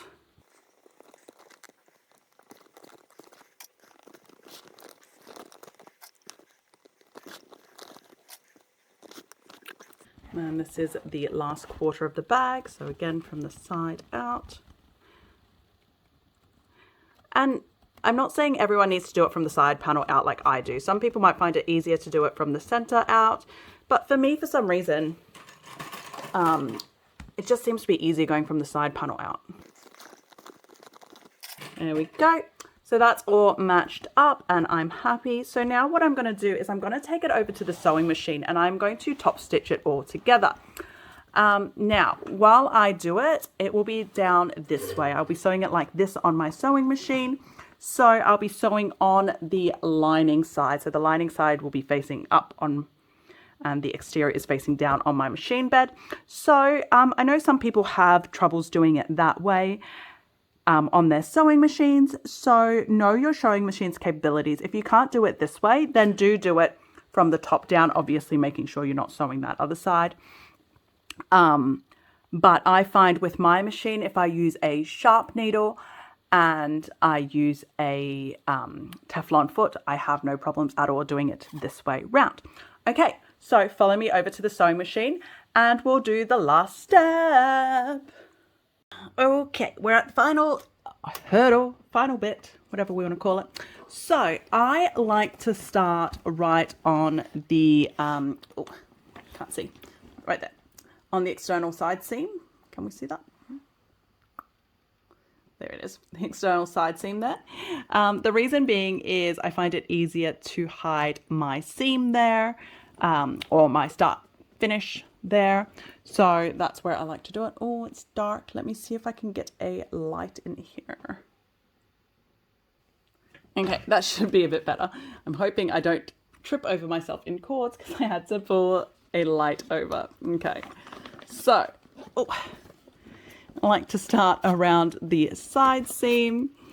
This isn't as hard as I'm making it look right now. It's a bit harder because I am, to be honest, covered in wires and filming equipment. Anyway, don't do this. Don't cover yourself in wires and filming equipment. So like I said before, I am starting from the side seam and I also am sewing it, top stitching it with the lining side up. Now, some people, their machines don't like it. That's absolutely fine. Do what works for you. This has always worked for me. I've never had any problems doing it this way round, so that's why I do it this way round. Okay, so we are top stitching this together with a 1/8 seam allowance. The bag is quite heavy if you don't have a flatbed, which I think I've said a few times now. This is not a flatbed machine. While I'm doing this, because obviously I am doing this with the lining side up, I'm actually lining up my exterior. So I'm more worried about my exterior being level with the stitching than my lining, if that makes sense. And there is my lighting cord. Okay, I think I've managed to get rid of that lighting cord. Now, if you've watched any of my videos in the past, you know I do not like to use a lot of clips. So this is considered a lot of clips for me. but you would have noticed that Jassy in her photo, she has even more clips. So if you need more clips, that is obviously absolutely fine. The main thing to just watch out for as you come into these seams is that your seam is still open and not going to show through the top.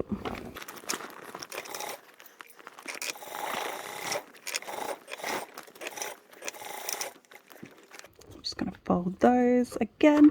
So like you could see just then, the double-sided tape that I had put down on the top was coming off. That's absolutely normal. So yep, it's fine. Just stick it back down.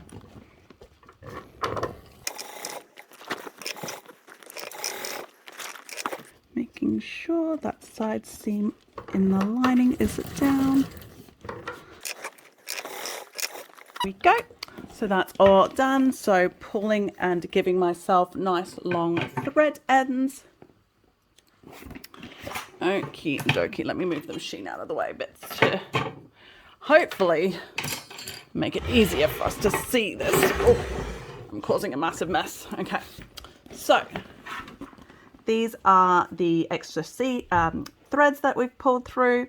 So one of the testers, Melina, has a wonderful idea, which we should have all been doing in all of these threads, is first of all, we pull the threads through, but instead of just tying it off here, you can put it through a hand sewing needle and sew it back in through your seams. Let me just quickly pull that out.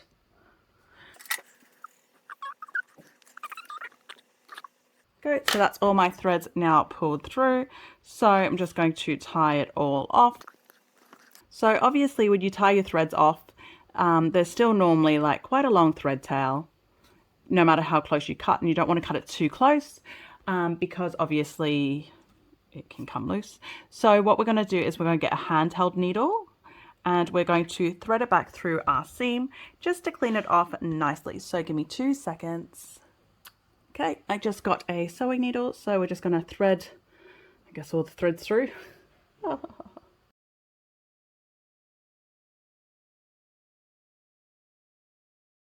Okay, it's all threaded through. So now I'm just going to push it back in through the lining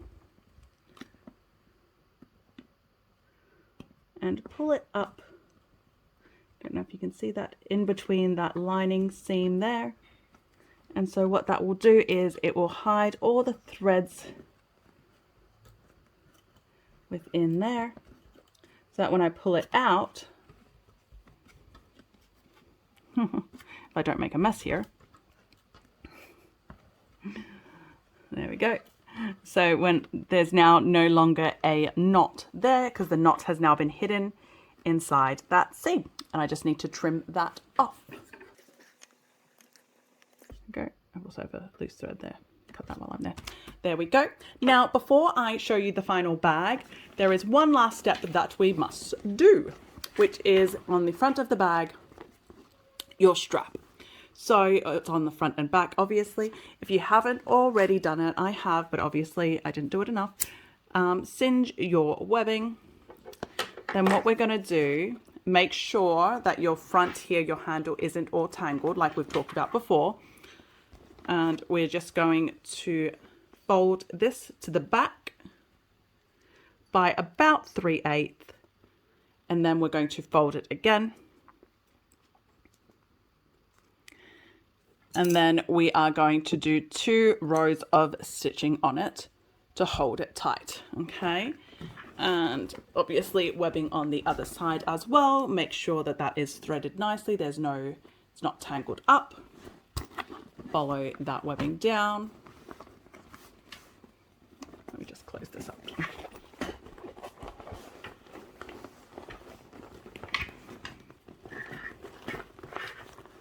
Go. Follow that webbing down. Fold this to the wrong side, or the side that's not showing.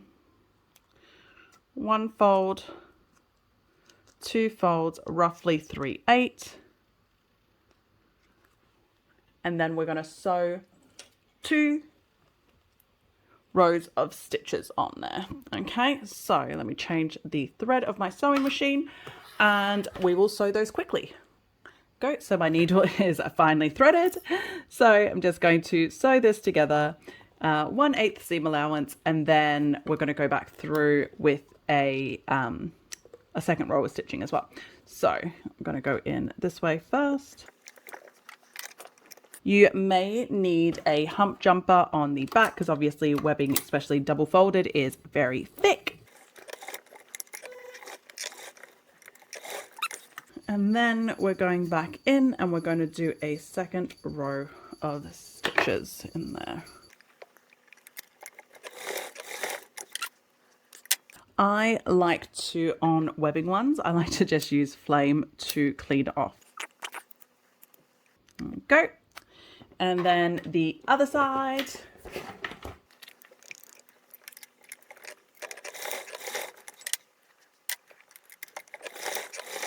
There we go.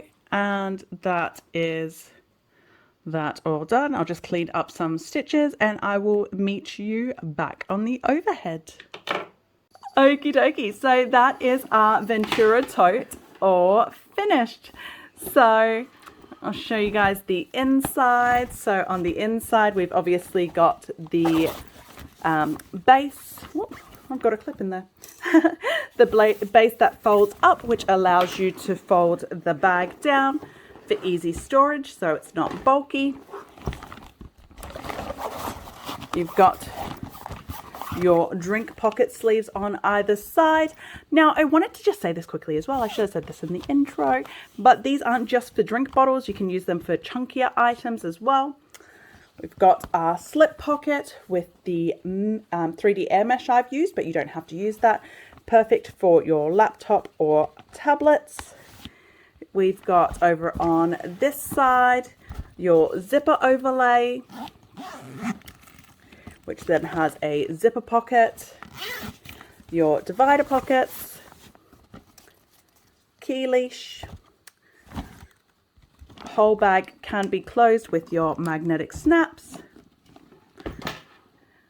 The back has a luggage sleeve and your sleeve pocket or slip pocket, and the front also has your slip pocket as well as your zipper pocket.